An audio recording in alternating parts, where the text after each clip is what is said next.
I've got purpose in a different direction, and my purpose is not to just be everything for everybody, but be something for you. Exactly. And what so you want. That's we all need those people. Absolutely. Yep. Right. I agree. And a lot of people are like, we should never do anything and expect anything in return, which is true. But it's not about I expect something in return. It's that if I'm going to give you this much energy, I need to at least get like 50% back or more. I know like, you want the investment in return. Right. Yeah. You don't have to match it at the moment. Yeah. Because right now I might not need it. Yeah. Right. But let's go ahead and put that in the Rolodex. We'll leave it there. Yeah. When it's time to step up. Right. Like, oh man, can you come pick me up? Or, oh man, I'm having a tough spot with this. Hey dude, can I borrow $10,000? I want to go to the casino. It's right. like you say no. It's like, how are you not going to match my energy? Let me hold 10. I'll turn it to 25. Yeah. And if I don't, you cover my 10. Like it's really, it's no big deal. Yeah. It's only money. We'll make more of it. Exactly. Like, it's fine. Now that we know how you feel about it, I'll catch you afterwards. Oh, absolutely. Yeah. Absolutely. Investors? Possibly you. Possibly you.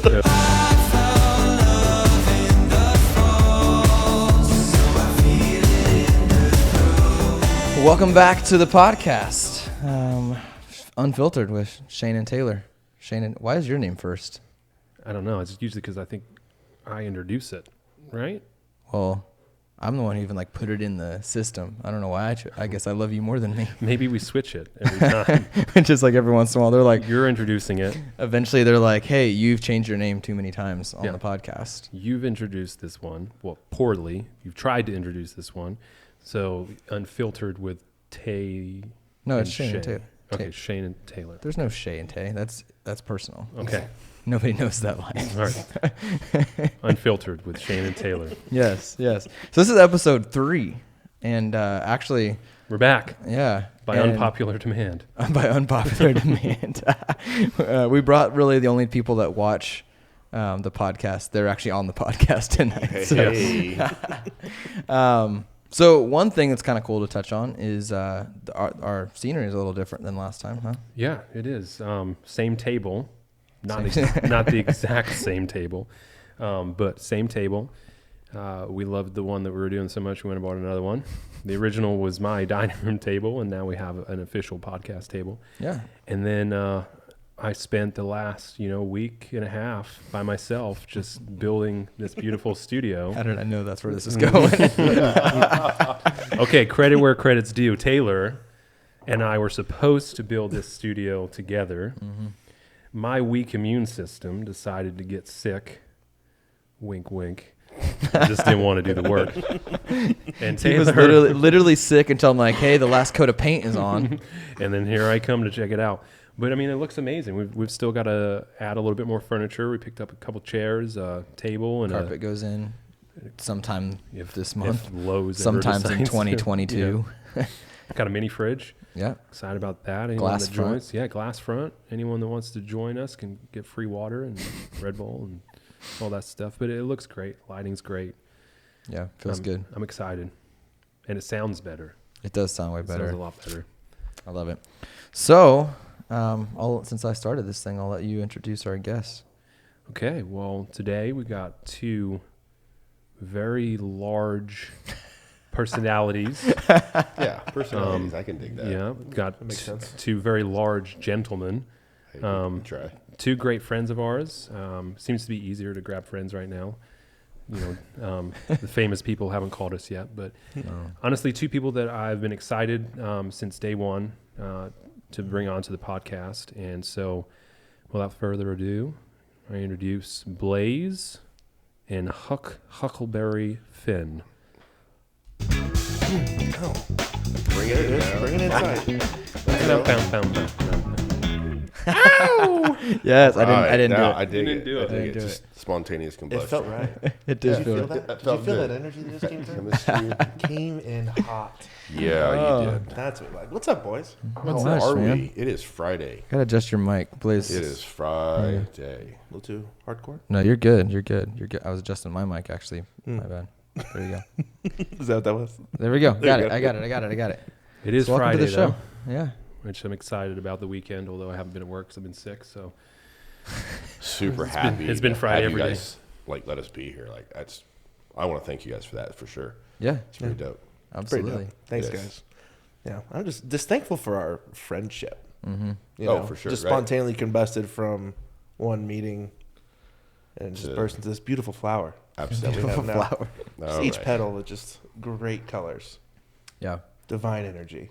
Here we go. I think we've talked about this, obviously not on this podcast, but Yeah. you know, show me your friends, I'll show you your future kind of thing, right? So pretty selective with who we hang out with on our personal time. Met Blaise through, I mean, really it was just more of a social media friendship at first, and then we're like, we gotta meet up, and just struck this awesome friendship. And then, hey man, you should go get your hair cut by this awesome barber. And I'm like, well, I don't really trust a lot of people with my receding hairline, so I was like, but I'll give it a shot. And then met Huck and just yeah. And he lived or he worked at that time, a block from my house. Then that's the crazy part. Right. Like, Could throw a hey, stone. Glad I met you guys. By the way, I'm not going to be here. Yeah. I remember second time on the cut, you were just like, yeah, I mean, it's because I just got done talking about how cool it was that you were right by my house, and you're Right. Sorry about that. By the way. By the way. Trust me, it'll be worth the drive. That's Yeah. definitely something that I want to talk about on the podcast too.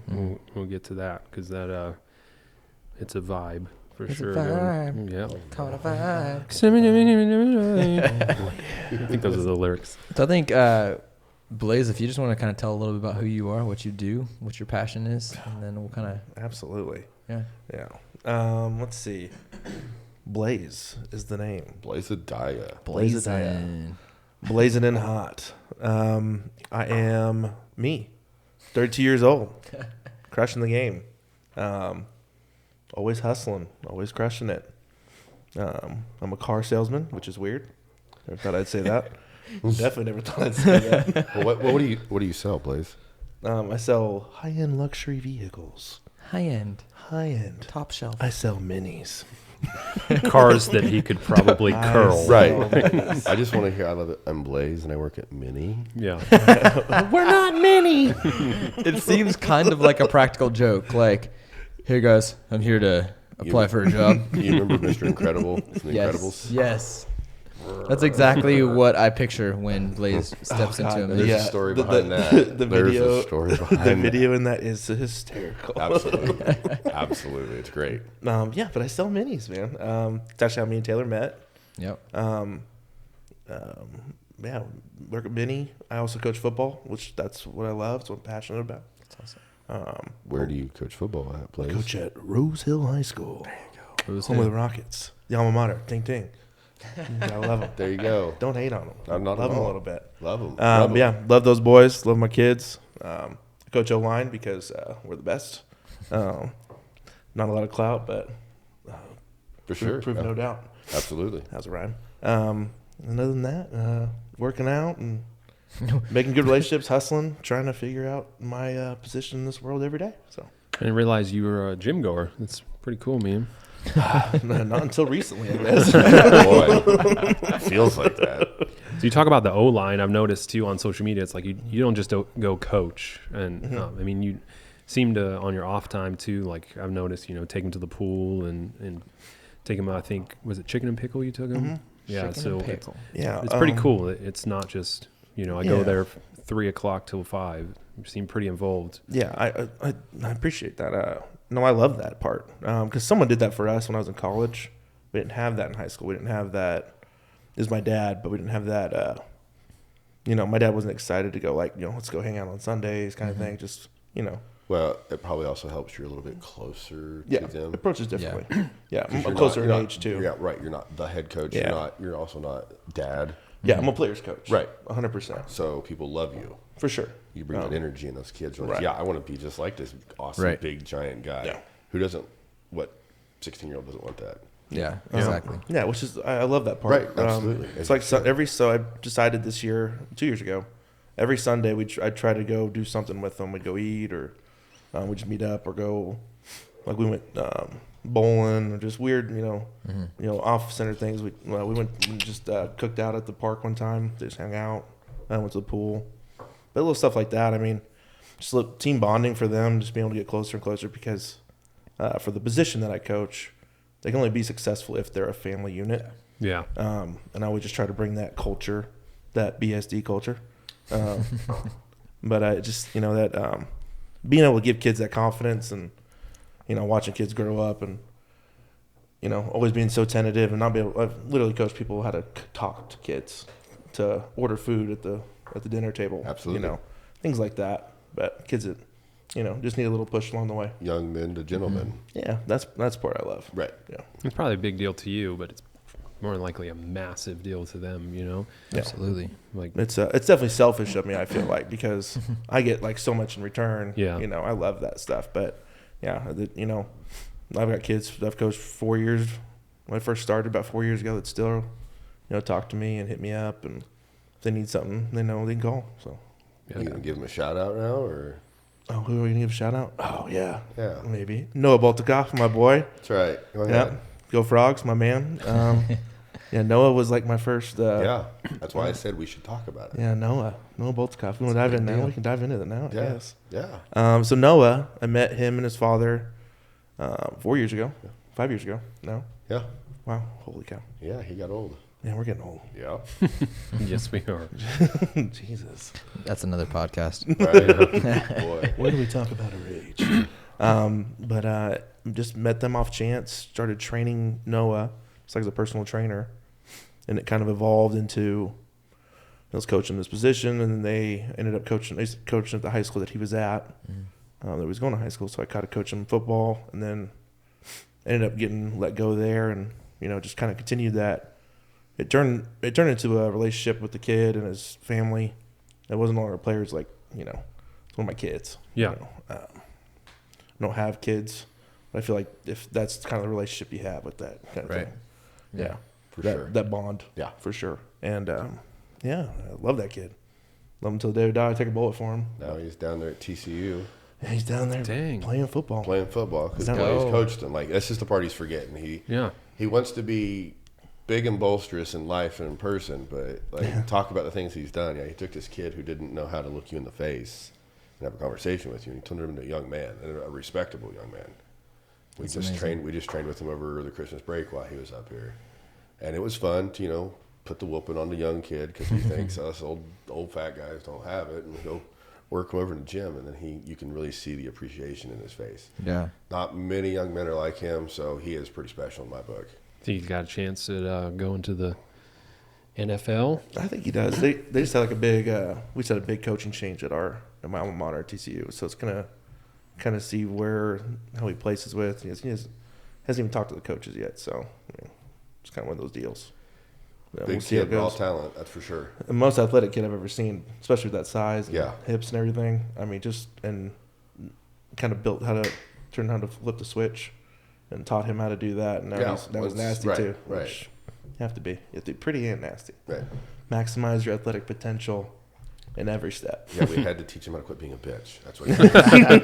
Okay. That's. I mean, Yes. if we're gonna be honest, Yes, that's. yeah, I mean, we're putting dicks in the dirt. right. Like, hey, Yeah. Did you play football too? that's how I met Blaise. Okay. Now, see, now we're digging. See, we're digging. I met Blaise because Blaise's father was my football coach in high school. Dang. So I knew Blaise when he was out there running around as a little kid, Just waiting for diapers. dad to be done. So Third grade. yeah, and so that led into like me having I met him again. He came bebopping in. He was working for the Wichita Force, Oh yeah, that's right. the arena football team, the one that just got kicked out of its league. Hey, just throw that out there for you guys. We almost, we got approached to do work for them one time, and Yeah, they just got that must be why nothing continued because they got kicked out. And so he come popping into the barbershop when it was over here, looking for people to sponsor, doing what you do to try and hustle and get that. And Yeah. I was like, I know this. I know him. Gee, like, look at the head on that. Like, I know this guy. Started chit-chatting at the shop right there, and it was like, Coach Foltz. Okay, yeah, your dad. Your dad was my football coach. And he's like, okay, okay, yeah. Like it wasn't a plan the whole time. Right. And essentially from that moment, like, I mean, it was that. Did we just become best friends? The scheme continues. Like, yep, and that's what it was. I mean, those are. Yeah, it just kind of happened. It was real quick because it was right before the Christmas party for Supplement World shut out there. Because then we had a great time. Love at first sight, if you will. We danced our little hearts out at the Christmas party together. Oh man! That was a night. Yeah, it was. Definitely wasn't a red light night, but man. But still, what a great day. Yeah. And so it was. He actually trained me for a little bit at the very beginning. Yeah, up until like your first comp that you did. Right. Yeah, and then it just kind of turned into. Yeah, and then we switched. Yeah, we just trained together. Yeah, we did switch. Yeah, you made me the strongest. Midwest's strongest man. The strongest human I've ever been. Right. And it just, the gym is what really always drove it. And then it turned into, how do I say this? He needed a big brother. Mm-hmm. He needed someone other than his dad to try and push him in the right direction. And I could reach him better than anybody could. Because I actually sit and listen to him. Like, everyone else is in awe because he's big and he's loud and he's boisterous. So nobody ever actually listens to what Blaise wants or what needs. Mm-hmm.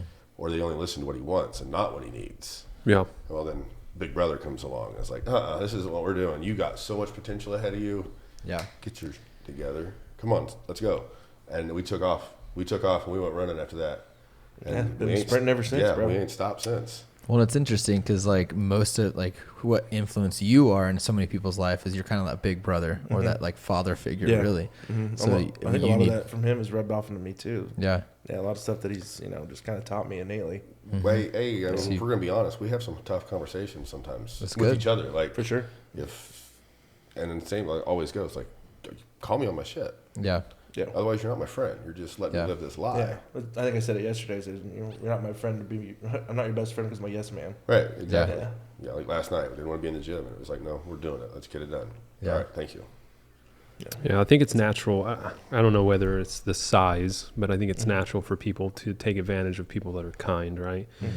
Something I tell my daughter all the time is like, kindness is rare. Right. Absolutely. Every night before she goes to sleep, I tell her, be kind. Always be kind. It's a whole more than that, but part of it is that. And so people will take advantage of you if you have a kindness, which you do. Oh, absolutely. For sure. I've watched it happen. Yeah. They'll keep taking. Mm-hmm. Yeah. And I think that's why, my circle has got smaller and smaller over the years because it drains you. Yeah. We were just talking about how. We just talked about this too. Yeah, we did. I mean, like right before you asked us to be on here together, we were just having a conversation, Sometimes those late session conversations get a little long. Right. Gym sessions. And it's just like, all right, guys, here we go. Like, we got to make sure that we stay tight. We don't have energy to burn on people that don't matter. Yeah, exactly. People that don't want me to win, therefore I want you guys to win as bad as I want to win. Mm-hmm. And I know that's vice versa. Yep. And that's why we work. That's why we're family. Yeah. But if you're not into this that deep, I ain't got time for you. Yeah. That's something so much. Yeah. And that's something that we haven't really ever talked about on here, but even when Shane and I met, I was definitely that guy that just like I just give. And I had a lot of friends. Right. Like, and there was one conversation Shane had with me. It was like he named off a list of people, like how much have you done for this person, and then okay, what have they given back? And I'm just like, it was like reality check. Yeah, that's a gut check, right? Yeah. And I was just like, dang, I evaluated my entire life. And I remember that moment was like game changer for me, because even like who I am as a person, like I still was me, but then I shifted in a sense of like I've got purpose in a different direction, and my purpose is not to just be everything for everybody, but be something for you. Exactly. And what you want. That's we all need those people. Absolutely. Yep. Right. I agree. And a lot of people are like, well, you should never do anything and expect anything in return, which is true, but it's not about I expect something in return. It's that if I'm going to give you this much energy, I need to at least get like 50% back or more. I you know, like you want the investment in return. Right. Yeah. That's you don't have to match it at the moment. Yeah. Because right now I might not need it. yeah. Right. But let's go ahead and put that in the Rolodex. We'll leave it there. Yeah. When it's time to step up. And, Right. Like, oh man, can you come pick me up? Or, oh man, I'm having a tough spot with Yeah. this. Hey, dude, can I borrow 10 grand? I want to go to the casino. It's Right, like, like, you say I'll- no. It's hey, like, how are you not going to match my energy? Let me hold 10. Yeah. I'll turn it to 25. Yeah. And if I'll I get don't, you back. cover my 10. Like it's really, it's No big deal. Yeah. It's only money. We'll Yeah. make more of it. exactly. Like, it's fine. Now that we know how you feel about it, I'll catch you off. Oh, absolutely. Absolutely. investors, possibly you. Possibly you. Yeah. Yes. I think it's important, and I just happen to have gone through a lot of stuff prior to meeting Taylor that I had realized that, and I think that's what mentorship is, friendship, all that is the ability to pass down knowledge, wisdom, etc. that you have learned. If you hold on to it, you ain't helping anybody out. You've already helped yourself out with it by learning it. So passing it on is important, and he's done the same thing to me. And sometimes I can get a little boisterous on things, and you put me in check. And I think that's important in a friendship. Yeah. So you were talking about the gym. Yes, the gym. I've learned, don't ever call you guys bodybuilders. No, That's, no. Don't do wait. I am ugly, bro. Yeah, I am not pretty enough. Made that mistake when I went to tag Blaise on Instagram one time, and I was like, oh, do I put bodybuilder? He's like, no, you do not. I did say it like that too. Yes. Oh man. No, you do not. But so strongman, is that the correct term? Yes, what Blaise does is strong man. Okay, and what I do is powerlifting. Powerlifting. Okay, so Strength sports is what we just call it in general. strength sports. Strength sports, yes. Yeah, it's kind of like the opposite of what I do. Yeah, Functional fitness. Yeah, I just do anything that doesn't involve strength because I don't have any. So, If it's not push-ups, I don't want them. yeah, exactly. If I can't do flips, but do you think that was football that natural transition for you guys into strong sports? I actually powerlifted in high school. We had a powerlifting team in high school. And what was cool was, what I liked about it is I have a weight class. So I'm no longer trying to compete with the strong guys at the gym. I'm trying to compete with the guys that are my size.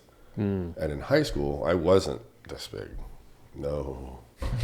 I was about Taylor's size graduating high school. So they're still pretty big. I mean, Dude, you're freaking huge. Jacked. you trying to buy some of these or try some of these, fellas? I'm gonna use that tomorrow. Absolutely. That is in the Rolodex. You got to. That's in there now. Oh man. Do you fit in this doorway?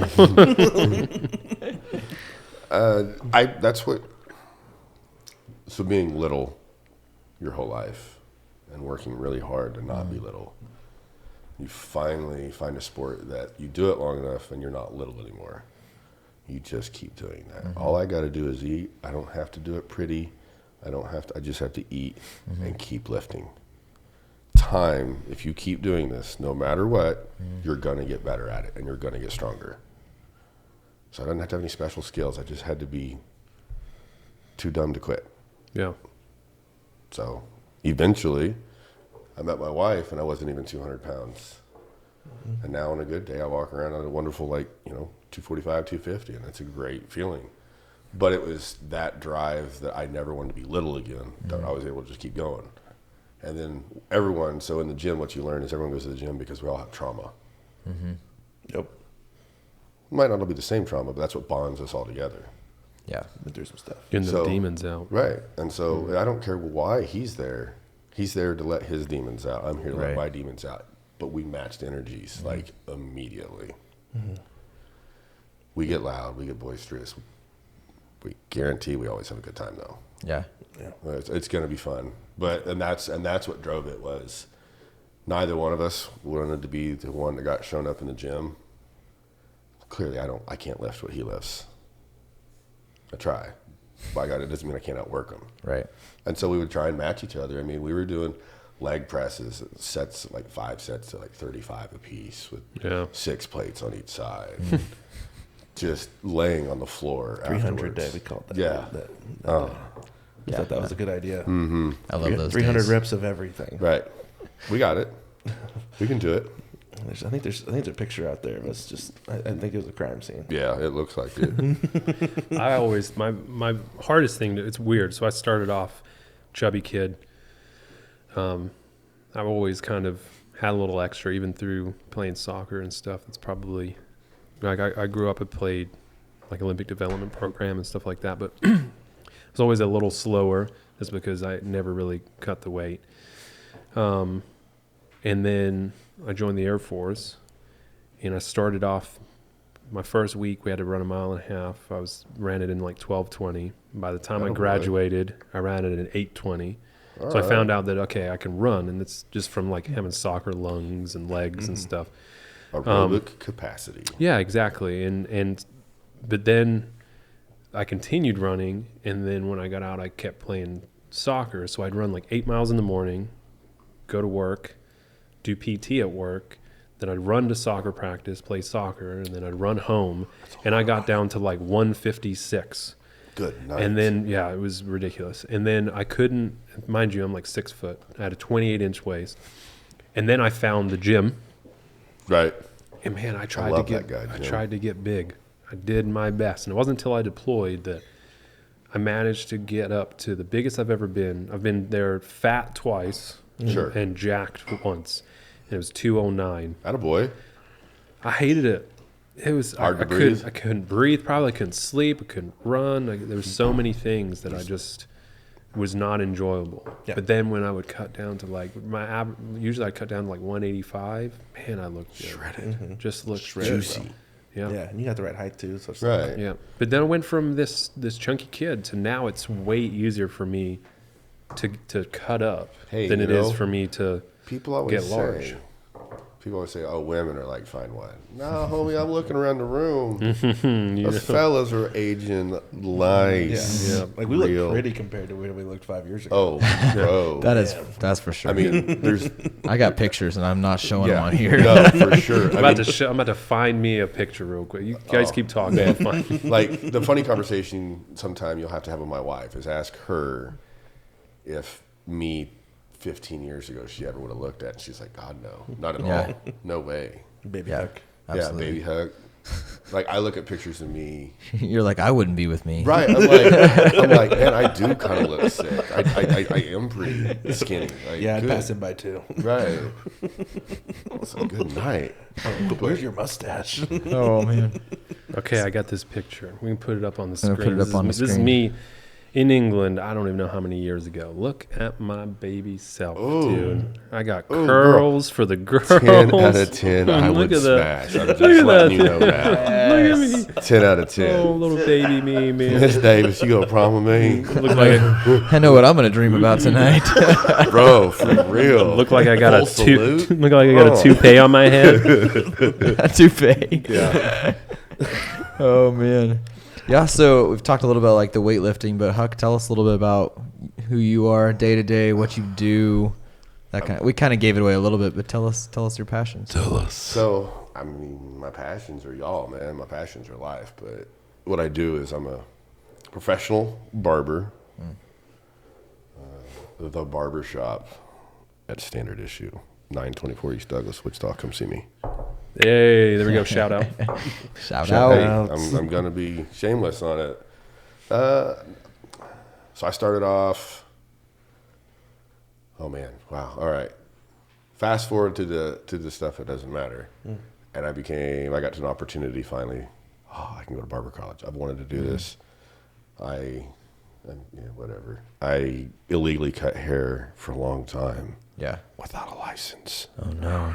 But don't tell anybody. I did too, but it was my own hair. So Sinner. So I got to the point I was like, I'm kind of good at this, and I really like it. Like, I enjoy the idea, especially of being able to do this for a living. Yeah. My best friend at the time, Dave Tingley, he's going to watch it at some point. So shout out to you, Dave. I appreciate it.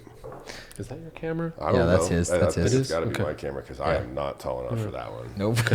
Just making sure. No, he's good. And sorry, just winking at my camera. Absolutely.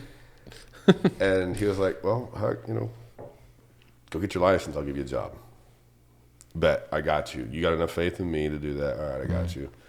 Barber college was rough. That is like jail. Like, it really, like, you walk in there, how long you got left? Like, no one enjoys being there. It's not a good experience at the Barber College here in Wichita, Kansas. Got a lot of shanks in there, too. Everyone's had a little time in there. Just about everybody in there's got a little time.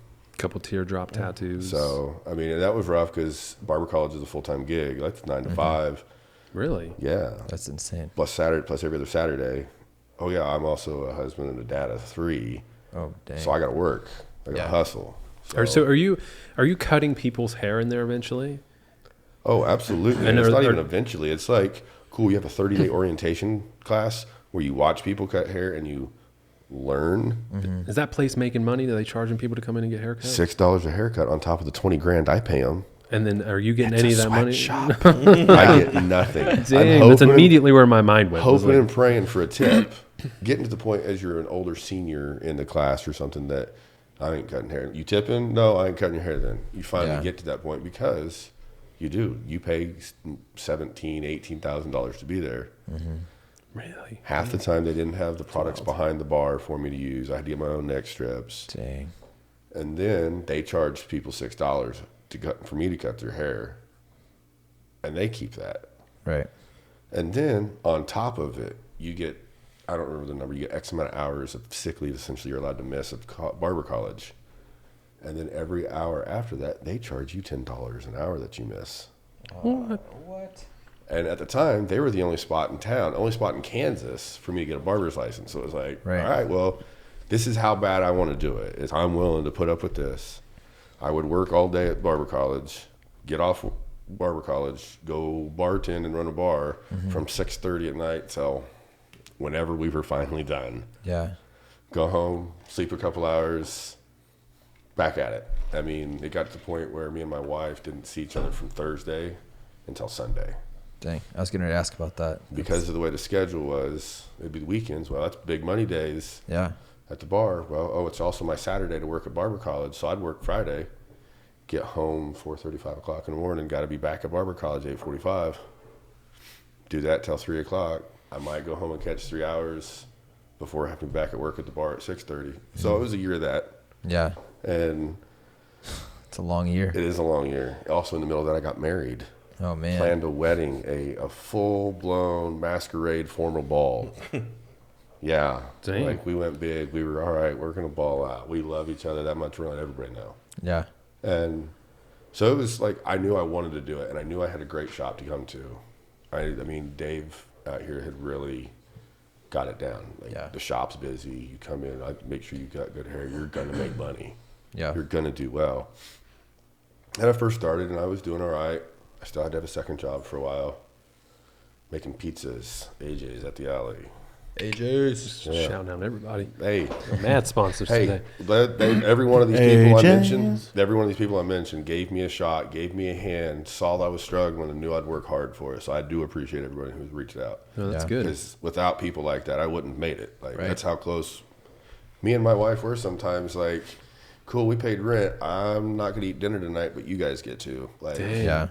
To the point now where I'm at now. So it's pretty awesome to see it, but I know this is what I want to do. And I knew my way to make my family grow, my way to take my passion and do something with it good for everybody was this. So it was like, all right, so no matter what, I can't stop. So when in your life did you decide, like, I'm going to cut hair? I'm going to be a barber? Oh, man. I was still working at Dispatch as a 911 operator. And I had just taken a horrible call. Like, it was one of those, just turn your gut. This is, all right. And it was like, I'm not doing this anymore. Yeah. I don't know how I'm going to do it, but I'm going to get my barber's license and I'm going to get out of here. Yeah. And that's what I knew. Yeah. I couldn't keep doing that. I'm a giver. I need to give life. I need to give energy. I need to give creatively. Yeah.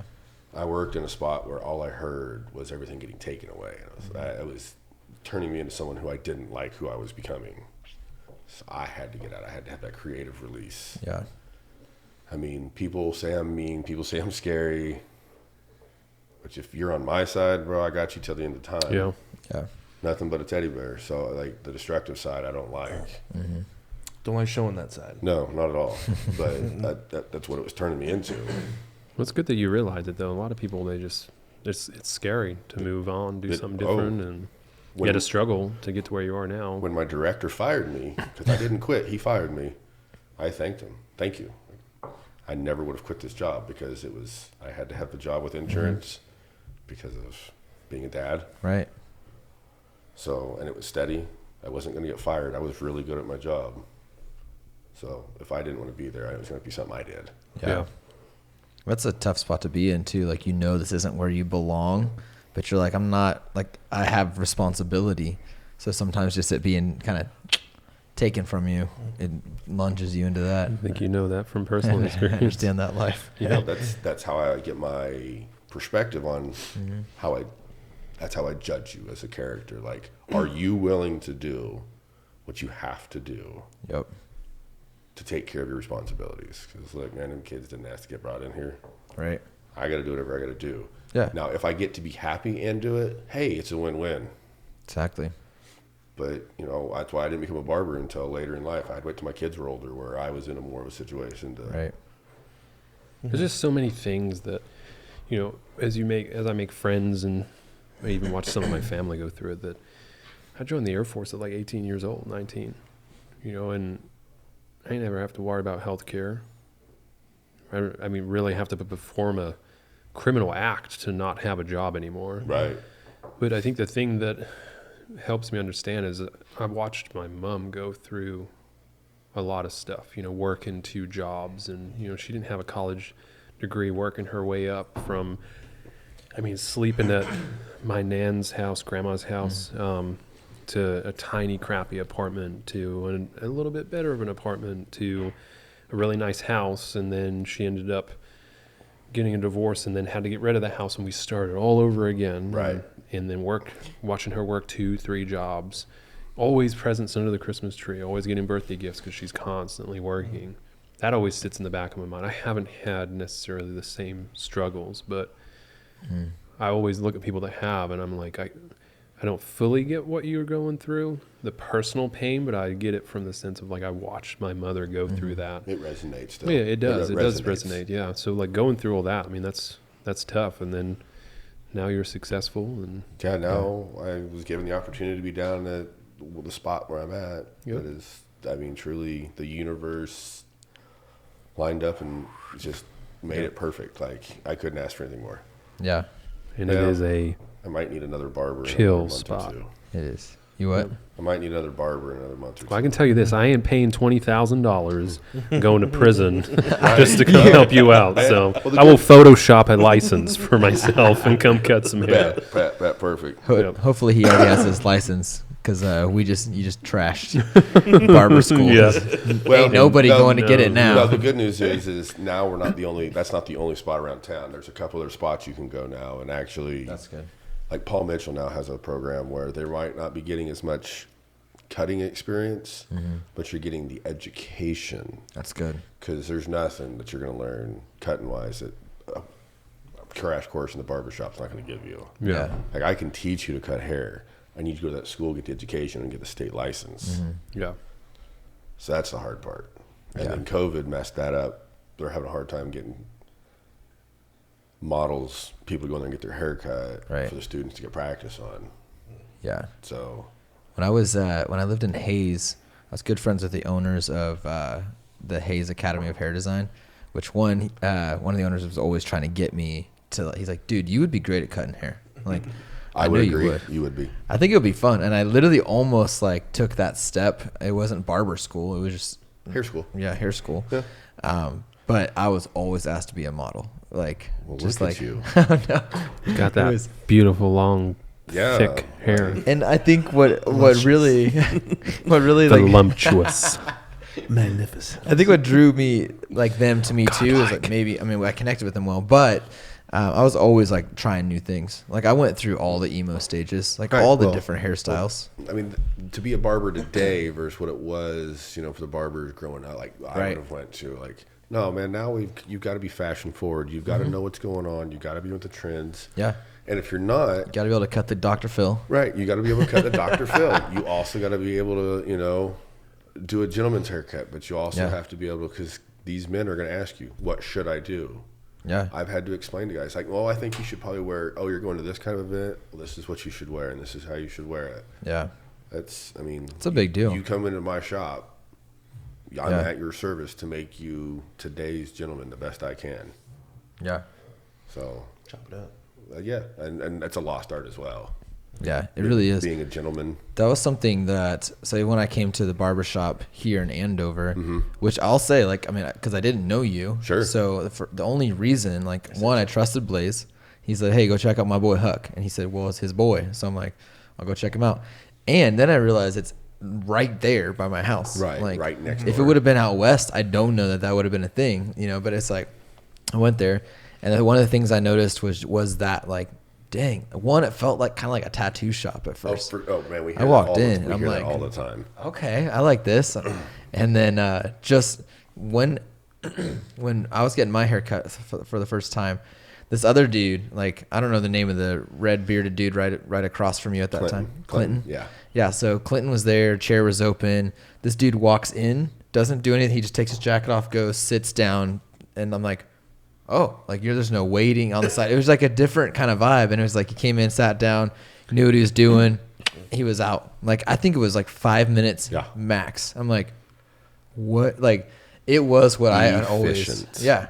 And it's what I had always pictured as a barber shop. So right. I like the vibe of if I need to get in and out, I can.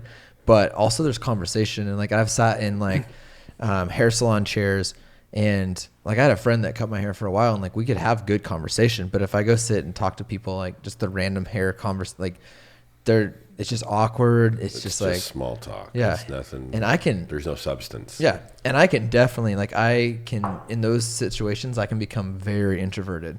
I'm just we talked about that the other day. Sure. I'm I don't know how to start a conversation right now. I can be very extroverted when I need to be. Sure. But in those situations, it's I don't know how to stir a conversation, and that was something that was just so natural. The moment we started, you just cutting my hair, and we talked about life, and we have, life that we can relate on, which is really cool. Absolutely. Well, and for me to do my job right and to get you the best you can be when you walk out of that shop, I was not going to be the first haircut. It's not going to be the second. I'm going to have to learn you. We're going to have to build a relationship. Now I know your vibe, so it's easy. You come at me hey, should we knock this down? Absolutely, we should. Should we cut all this off and go with the mustache? And I know I had zero hesitation. I know your vibe. I know your look. We have developed something. And to be good at your job, I feel that's what I have to do. Yeah. And if you don't have that passion, you just cut hair. You're not a barber. You're a hair cutter. You're not a barber. Go ahead. Something that was really cool the other day is I heard, so my kids now are at the stage, they have their own cell phones, and they'll be FaceTiming their friends. True, it was FaceTiming his buddy Tiger, which he's staying the night with at his place tonight. But he literally said he was going to get a haircut from his barber. I'm over in the other room did he just say my barber? Yeah, I'm going to go get lined up by my boy Huck. Yeah, bro, for real. And then Tiger's what's a barber? It's a big deal, and that was something that you connected with him right away. Absolutely. Talking about how's school, how was your day, how was your holidays? He's a human being. Yeah. He's just a smaller man. Yeah. And if I treat him like that, then he grows up like that. Exactly. And then he grows up knowing what the level of respect is supposed to be. This is how men talk to each other. This is what appropriate men talk to each other. And then he doesn't have to go to sport clips. Right. Bonus right there. Yeah. Yeah. Look fresh to death. Yeah. Right. The great thing about the place is just you either, it's great for you if you've been to barbers your whole life, like I have, or, I brought in, I'm trying to think how to explain this. My ex-wife's now husband. Still wild. Yeah. Great dude. Yeah, he was cool. Yeah, absolutely. Great dude. Cool. I feel like I'm buddies with now, which most people will be like, that's weird. But yeah, great dude. He'd never been to one, ever, but had just as good of experience as someone that had been to one, consistently throughout their life. So it was eye-opening for him, but he had a blast. He was talking about it the whole time, whole ride home and for the most of the rest of the night. So yeah, it's It's great, and it's nice to have that in our little town of Wichita. You know. Yeah, I love it. The platform it gives me to try and spread the good wealth and the good knowledge. Yep. And one thing you always say it about your work is put the haircut first. Absolutely. If you don't have respect for that, then I don't have respect for you in the profession. Absolutely, 100%, and I do stand by that. Another thing too, it's not just like hair. I know you're big into it now, probably because of Huck, but like the skincare stuff too. You know, everyone thinks of that just like that's a woman's thing. I need you guys to look good, okay? Yeah. and it's spreading, and I love it. And guys are understanding it, and we're getting our own lines of skincare, and I no longer have to use your wife's frou-frou smelling stuff or whatever. Like, it's becoming a thing for us. Yeah, we got some burnt like meadowlark oak wood soap going on. Right. And And I can smell it. It's magnificent. It's amazing. it's great. It smells of rich mahogany. and you know, Leather-bound books. I always I know tell people. first time I'll have a guy in my chair, and they get the works, or they're going to do a full face. And it's like, cool. I'll get you down, I'll shave you up, line the beard up over doing. And then without telling you, I start putting on some facial moisturizer. And then when I do that, I hit you with another hot towel. And they're like, what was it? And I'm like, you don't know why your wife looks better than you do? She uses lotion, homie. Yeah. She takes care of herself. She takes a minute and says, all right, I got this. We need to make men doing that a regular thing. I know I have self-care Mondays. I know Blaise has self-care Thursdays. Pedicures, bro. I Swear go, by him. I go see my chiropractor, who is an amazing human being. The other Mondays, I go and see my massage therapist, or maybe go get an IV. I go do something for me for however long. Yeah. I always, like every other, I think it's every 2 weeks, I'm going to get a haircut. Mentally or physically, I'm going to feel better today. Massage or what's the other thing? The crowd chambers and stuff like that we have now, which is so dope. Yeah, but There's a couple new ones opening up here soon. Yeah, I've just seen it on. Is it Restores again too? I think so. Shout out Heather. I'm not sure who it. I see it on my my LinkedIn a lot. There's a new dude in town. He's opened up one on the west side. Plans on one on the east side. And That's cool. Yeah, That's dope. I'm not sure of all the details, but I'm working on finding an acupuncture guy right now, so I'm excited about that as well. That stuff works, man. Yeah, right. No, I mean, I am a big fan of any and all active recovery methods. I had a really messed up. I fell. Okay, embarrassed myself. Brace yourself. Say it with the chest. So there's a plane Air Force has called C-17, and it is just a monster of It's a beast. It is a beast, right? Looks like a big ass whale. Yeah. So there was a guy that was in Antarctica and thought it was smart to get on top of the plane to check, because it's part of our inspection.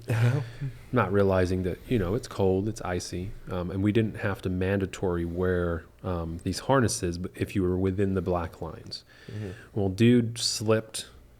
Luckily, as he went down the edge of the plane, he pushed himself off. Smart kid. Fell down, broke both his ankles, messed himself up pretty bad.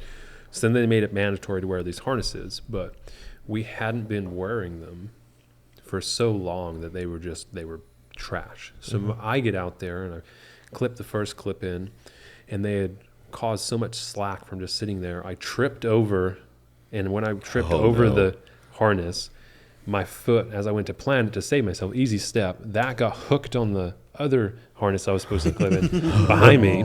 So then I fell onto my shoulder, and it just... Well, then in agony, I roll off of my shoulder, but that happens to be off of the wing. Oh, so their chain just swinging. So then it comes down and it catches me from hitting, but then because they're old and rusty, as I go up the second time, it pops out, and I land back on this shoulder. Anyway, long story to get to. I'm in Seattle. Just got back from a deployment, and I went to a chiropractor because I was just hurting. My shoulder always got like this crazy tension in it. And she's like, well, I do some Chinese medicine too. I'm like, okay, what is this, some voodoo stuff, So she's like messing with it, and she's not really touching me. So in my mind, I'm like, this is the dumbest thing I've ever seen. And she's like, put your arm out. So I put my arm out. She's like, I want you to think about 5 negative things right now. I was like, okay. I'm thinking my. This is the dumbest thing I've ever done. Yes, yeah. Right? One, yeah. I'm thinking. One, we're here. Number 2, my marriage. Just like. Why? Number 3, why did I wake up this morning? Yeah. So I go through the 5. I'm like, I'll give it a shot. Go through the 5 negative things. All right, I want you to think about 5 positive things. I'm like, I'm almost out of here. I'm not paying you. Yeah, exactly. So then she's like, okay, now think of the one positive thing out of those 5, and I want you to focus on it. I want you to really just think about it. And I had a daughter at the time. I still do, but I had just. She hasn't left. That's like an audio comment right there. I had a daughter at the time. I just had a daughter, and so I just I'm focusing on her. I'm trying to focus right now. Yeah. And so I'm focusing. And I'm not kidding. I have this massive knot in my shoulder, and I'm focusing. And then all of a sudden, it just goes, poof, and it's gone. I can't explain it. Nobody touched me. Nothing. It's just effing gone. Did you look at her like? No, I legit looked at her. I was like, what the F was that? And she's just, and so what, the best way, I have zero knowledge on this other than what she said. Dude. She said that, voodoo. yeah, she said that basically we have these proteins. Yeah, and we do. I cannot explain it scientifically. I didn't even look it up. Sure. We got these proteins in us that can come from negativity. Stress causes proteins. A lot of stress. And then obviously endorphins from happiness and things like that. Sure. CNS system gets fried. Yeah. So steady release. Just crazy. I've never done acupuncture. I have had a dude when I was in Japan almost he almost made my shoulder blades touch. He pushed my back so dang hard. Foreplay. Yeah. Now I got a very gentle chiropractor in Derby, so great dude. Nice. But yeah, I love all that stuff, like taking care of yourself. It's important. Witch voodoo stuff. hey, whatever clears your mind. Yeah. How did the rest of that conversation go? Like, what did you just do to me? She explained the proteins thing. And I'm like, well, how do I not believe this? Like the knot in my shoulder is how do I explain gone. the science to what just happened? Yeah. And she's like, that's just happened. Yeah. She's like, that's just, that's kind of like Chinese medicine. It's real. Like people don't think it is, but it is. And I'm like, I don't know. Mm-hmm. Will it come back? I mean, it never really did. But doesn't matter though if it's the placebo effect or not. Either way, you feel better. Right. But if you can get rid of a knot with your mind, imagine what other things you could do with your mind. So, I've been trying for the last 10 years. Were you never 13? Things get weird. Right. Like there's a lot of things we can will into that. You're just sitting there in the middle of like science class, just hanging out. Eighth grade. You're and like, all of a sudden, my God, photosynthesis. You hear a bird fly by. You're like, yeah, I could. Did that turn me on? Yep. Yeah. Well, I don't know. Are we still breathing oxygen? No, okay. Flutter. Yeah. Whoa. So what's your plan with Minnie? I mean, I'm sure you're not going to say you're going to quit because someone might be listening. But Minis. Yeah. I mean, is it endgame for you? Like quit. what else? No, I mean it's it was an opportunity. It's a company. It's a Walzer. It's actually where I work at. Shout out Walzer. Yeah, we both have cars from there. Love that place. Mm-hmm. Big shout out to Walzer. Thanks for the Jag. Me too. And it's the Jag. Don't talk shit on Minnie because that's what you sold me. So. Oh right, no, I was gonna hype it up a little bit. Okay, cool. Sick. My wife wants one so bad. Oh yeah, I love it. The mini trend has hit Wichita for sure. Yeah. So we have the giant. I like minis. I just feel like they're smaller than other cars. God, but they're not. You got a dad mini, joke. Yes. Hey, you remember that one, dude? Hey, I told y'all I'm coming on board. Yeah. Whether you like it or not, here I come. Looks like it's We're Unfiltered many, with Shane, Taylor, and Hook. Hello. I'll be the voice behind the screen. I'll just Google Is it everything. me you're looking for? I can see it in your eyes. Sing it, Blaise. What is going on? What did I just miss? What did my wife say today? Why are you playing with his nipples? Both teams are trying very hard. We have some sportsing. Every time Taylor laughs, he throws his head back, not realizing how this. short his aux cord is. It just yanks the sound system. Yeah. Okay. Yeah, sorry. Back to this. Back Okay. to I knew this Where we was at? going to go. No, yeah, I forgot where we were. Minis. Be a professional. You work at Minnie. Yeah. So minis. kind of sprouted from, I was originally at Lexus, this company Walzer that I'm at. Trader. Yep. Yeah, it is what it is. Manny pays me now. So potato. Yeah, started working. I fell in love with them, man, and fell in love with the people. It's a different vibe, you know. It's a whole different way of, like, I think, selling cars. I never thought I would be a car salesman. Yeah. But the way we do things, it's so upfront, like Streamlined. Yeah, it's easy. There's no hassle. Yeah, you work with one person the entire time. So if you're bad at this job, you suck. Right, you're not going to be around for very long. Yeah, you're a trash bag human being. If that's what that means. Right, because you're not at that point. You're not buying a car. You're buying the person. You know, you're not gonna, like, people don't go to the car dealership and, you know. They've already researched it, right? Yeah, they come to you already knowing. They know that there's a car there that they want. Right. Yeah. And you're non-commission based too, right? So you don't have to worry about that. Right. It's just, it's a very, very open atmosphere, very non-pressure, super nice, and just, it's literally just, I always say this, but always building a family kind of thing. Yeah. Welcome to every time I sell someone a car, welcome to the mini family, man. For sure. No, I mean, it's just different. It's fun because, like you mentioned earlier, that's where we met. Yeah. So I was literally I was like, I need to buy a new car. Like, I'm just like, it's time. I was driving a Subaru Outback. I loved the Outback. I truly did. But I was like, it's time for a new car. And my dad, like, adopted dad, I'll get into that later on, like, what adopted means. sure. Yeah. But he drove minis. He had 3 different models, and I remember loving driving his minis. And I was like, I think I want to try this out. And so, I'm looking through everything Walzer's got, mainly because, like, Walzer has a great reputation. Like, they're good to work with. Yeah. And I worked at a car dealership, and I know that this car dealership was not great to work with. I know all the tactics. I know all the crap. But you're not going to mention the name of the car, please. Anybody who knows me knows what car dealership I'm talking about. Do you even need to ask? Hello. It slops up at the bottom. Website not to go to.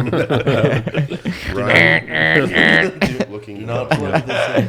Yeah. And so I roll up, and I knew what I wanted, right? So that I wanted the blacked out Mini. Like, that's what I wanted. And there it was. There was a used 2018 Mini right there.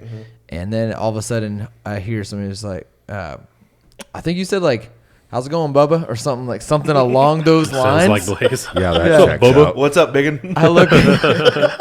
What's up, you big old bitch? What's up, you good-looking motherfucker? Exactly. And Damn, I look up and expecting to see Like a normal up. a normal size car dealership walking out, and here's Huck comes walking out, and it's like buttoned up plaid looking You thing. mean Huck or Blaise?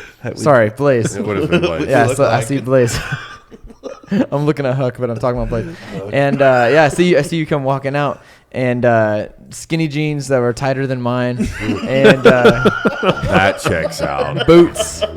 And I was Boots, like, he says boots. Cowboy. Yeah. I was like, That checks out. I was like me. this guy. I like this guy. Can confirm. So confirm. so we started talking, and one of the things that I loved was that you were just down for whatever my mission was. Like, it was not you were trying to sell me on your mission or what gets you to the next level or whatever. money. Yeah. We went through, like, looking at what it looks like to lease, because you had the Jag already. Yeah. So you were leasing, and I had never thought about leasing until Shane. And he's like, here's some good benefits to leasing. So, like, I'm looking into that. We're driving it out, and literally then I come back to him and was like, I think I want that original Mini. And he's like, all right, we'll get the paperwork done, and we'll just go from there.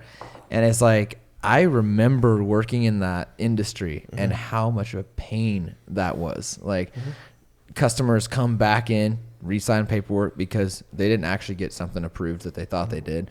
Like, there was so many steps, and I remember customers literally being like either super frustrated or like whatever. Like, I remember like calling up our customers and being like, hey, like, I actually need you to come back in and sign a couple more things. Like, that would happen like 3 or 4 times. I'm like, I offered to leave a vehicle through someone's front door over something like that. Sure. tell me about that. Oh, I bought a car 2018. Yeah, that's right. 2018, something like that. That's right. And The beast. yeah, well, like, here's paperwork, you're done. See you later. like you said, 5 days later, they're calling me, well, we need this, we need that. I'm like, what do you mean you need this? I gave this all to you. Oh, we've lost it. We can't find it. It's like, are you children? Like, what is... And it got to the point where it's like, okay, if I come back up here again, I'm driving through this door. I'm going to leave the keys in it. I'm going to walk away, and you can deal with it. Yeah. I was done. Ooh, no way. I mean, yeah, super frustrating. So deal with a guy like him? Yeah. How great can that be? And so the funniest thing was, like, we're sitting down. We're just chilling. Pretty sure at one point you had your boots on the desk. Like, we're just literally like that most chilling. of your Snapchats you send during the day. Definitely a move. Yes. Yeah. You know why? Because my freaking hamstrings in my ass are on fire, just sitting there. Like, I've got to stretch out. Yeah. And so my go-to is like when no one's around, it's just like, yippers. Yep. And we built enough of a relationship so fast. It was just like, wow. Well, it was when I was plugging your information. Yeah. And it was Valhalla. Yeah. And I was like, oh my God. That is so cool. I straight up remember, That's so cool. what's your place of employment or source of income or whatever? And I was like, self-employed. I own, self-employed. I own Valhalla Media Company. And he's like, you're Valhalla? Like, that's the words. You're Valhalla? Well, I was like, well. You guys did a video Yeah. for our gym. Well, yeah, and they took those pictures of me at my competition. And you're Yeah. at the gym, right? Yeah, at the gym. videos and stuff. So Yeah, and I'm just like, that was my first moment of feeling famous. I'll be honest. It's been my only moment of feeling famous. But That's not true. I called Shane afterwards. I was like, so the dude that just stole me the car, like, you took a picture of him. We could flash the picture up right now. that Yeah, is a let's pretty put cool that up picture there. right here. Like Yeah. here. I don't know which camera we're gonna do, but everyone just kind of point up, and then, like whoever we choose, we'll put the picture up. Yeah, and The picture where I almost died. But we'll get to that story. Absolutely. We'll get to the story of the 300-plus man sprinting towards me with like 500 pounds on his back. He's still coming. I mean, He's still coming. He's still moving, but we'll get to that. Yeah. We'll get to that. Oh, And well, if we're gonna tell those stories, Yeah, it's a it's good gonna story. be a good It's gonna time. be a good day. Oh, it's we'll coming. definitely need an intermission. Yeah, on the that. first time I met Shane, the fear in that man's eyes, I could see it through his sunglasses. Blaise, have you ever seen yourself running at you? No. Okay. Especially with, Yeah. I would exactly. stare The way I a look bear back there. in the Yes. face Yes. with no weapons in my hand gladly before I have you run at me that way again. Absolutely. Oh man, and yes. I was moving that day too. I know what he was capable of those days. Well, we'll 'cause- get to those. Yeah. We'll save this because this is really good. yeah. The whole thing is awesome, but like and I was just putting this information in Valhalla, and I actually had the picture that they took. This one, actually put it up. I had it blown up, and it's a huge piece downstairs in my basement now. Yeah, absolutely. And it's probably like it's a big canvas. It's 6x4, I think. Yeah. It's huge. It's awesome. I love it. It's, And he literally like was like, I printed this out. Like, I got to, and he's like going through his phone. And I think like we've moved on. Like, we're like movie talking about cars later. And then like, he's like, his here's job. that picture. Like, and it was a picture of his picture in his house. And it was pretty cool. Like, I remember that moment of just like, Oh yeah. like it was instant connection. One, we connected just over like, before that, I guess. yeah, we connected over skinny jeans and we connected over just like, we just had this like chill vibe. And is it Matt that's in there with you? Mm-hmm. Yeah, and he was just super chill too. And then we got to talk about just random conversation between all three of us, and it was just like it was an experience that I was like, like I'd never realized that buying a car could be like this, you know. It's Buying a car doesn't have to suck. Yeah, my Walser experience. You plugged it. I just got it. Oh, he got Buying it. a car doesn't have to suck, but it kind of does. Methamphetamines. You're proud of that one. It's this thing. I went to the We same love place. meth. You're proud of I that. went to the same place. Okay, good. Yeah. So good. Hopefully, I wasn't the one Dude. calling you. No, That you. is- dude, we're here at episode 3, and you've already mastered episode 100 stuff. Dude, that was. And the funny thing is, Taylor's usually not funny, but that was outstanding. So Yeah, good that it like- went over my head. Like, watch out, Joe Buck's slide. Here we go. The Elijah Craig is helping me out. Hey, cheers. Yeah, Cheers. absolutely. Yeah, my well, before I tell this story, the individual that bought my car probably isn't going to watch this, right? No, I don't think he's with the company It anymore. would be she. Okay. Understood. My experience, although was pleasant, my girl was not the happiest with the experience because the individual that sold me, well, I guess leased, like I had keys in between my legs. Well, no, we'll put those in the middle and like reached in between my legs and like put them in the middle, and like my girl was sitting in the back seat. I mean, needless to say, I leased the vehicle, but, but it wasn't the same.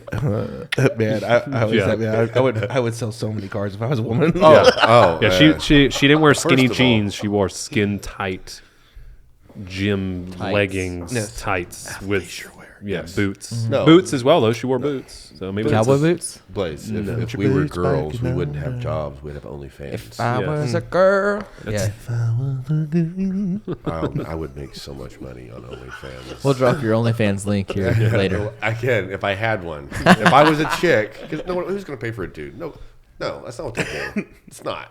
I don't know. Let's ask Aaron. Where you at, Aaron? Where you at? But no, like but it is a good experience. Just, I mean, also in general, you know. Yeah, it was great, and it was like, it was interesting because like obviously I was coming in to buy a car, didn't realize the steps of life that was about to like fall into place. Like that's the universe. I rolled in and happened to roll in while you're there. Like talk to you about Mini. We connected over Valhalla. Like next thing you know, you're like, yo, check out. I'm literally talking about I'm tired of cutting my own hair. Like you need to check out my boy Huck. And then I'm like, oh, he's in Andover. I'm like, okay, Andover. And then I didn't expect us to connect the way we did. And then it's like next thing you know, you're going to Huck. Like this guy. Yeah, it was all perfect.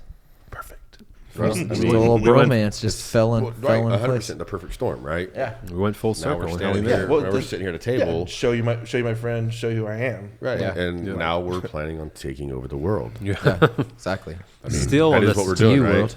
Yeah.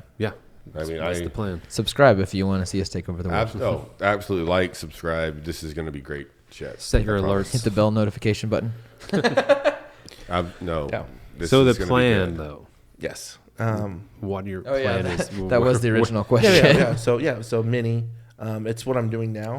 What I'm doing outside of Mini is what I want to be doing, long term. I love coaching football. I always want to have a part in that. I always want to be like doing stuff that we're doing right now. Networking and marketing for people. That's really my passion. I love doing that. I think working at Walzer's made me even better at that skill. Definitely like the sales side. Just being able to like connect with people right away. Next, first impressions are 30 seconds, and that's it. That's all you got. Shit, on YouTube it's 3. Yeah, 3 seconds. That's all you have to engage somebody in a video, right? That's the issue we have, right? You go 30 seconds when it comes to videos. Even if you're telling a story with photography, you got to put your best foot forward on 10 photos. The first one better be a banger to keep them engaged. Yeah, and same on video, 3 to 5 seconds, I think is what they say. Yeah, same thing we do in football with people's highlights tapes. It's your absolute best play is number 1. Yep. Yeah, and it's a quick hitter. It's not setting up.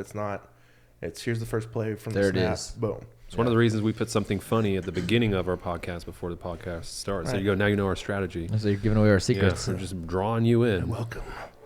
All 100 of you. Right. Hey, 100 right now, but I've strategically placed things here and there and everywhere. Yeah. It's all there. We're going to reach a big, wide audience because we're into some weird shit. I think we're a very particular type of people. Yeah. We definitely are. Like, very unique, but like...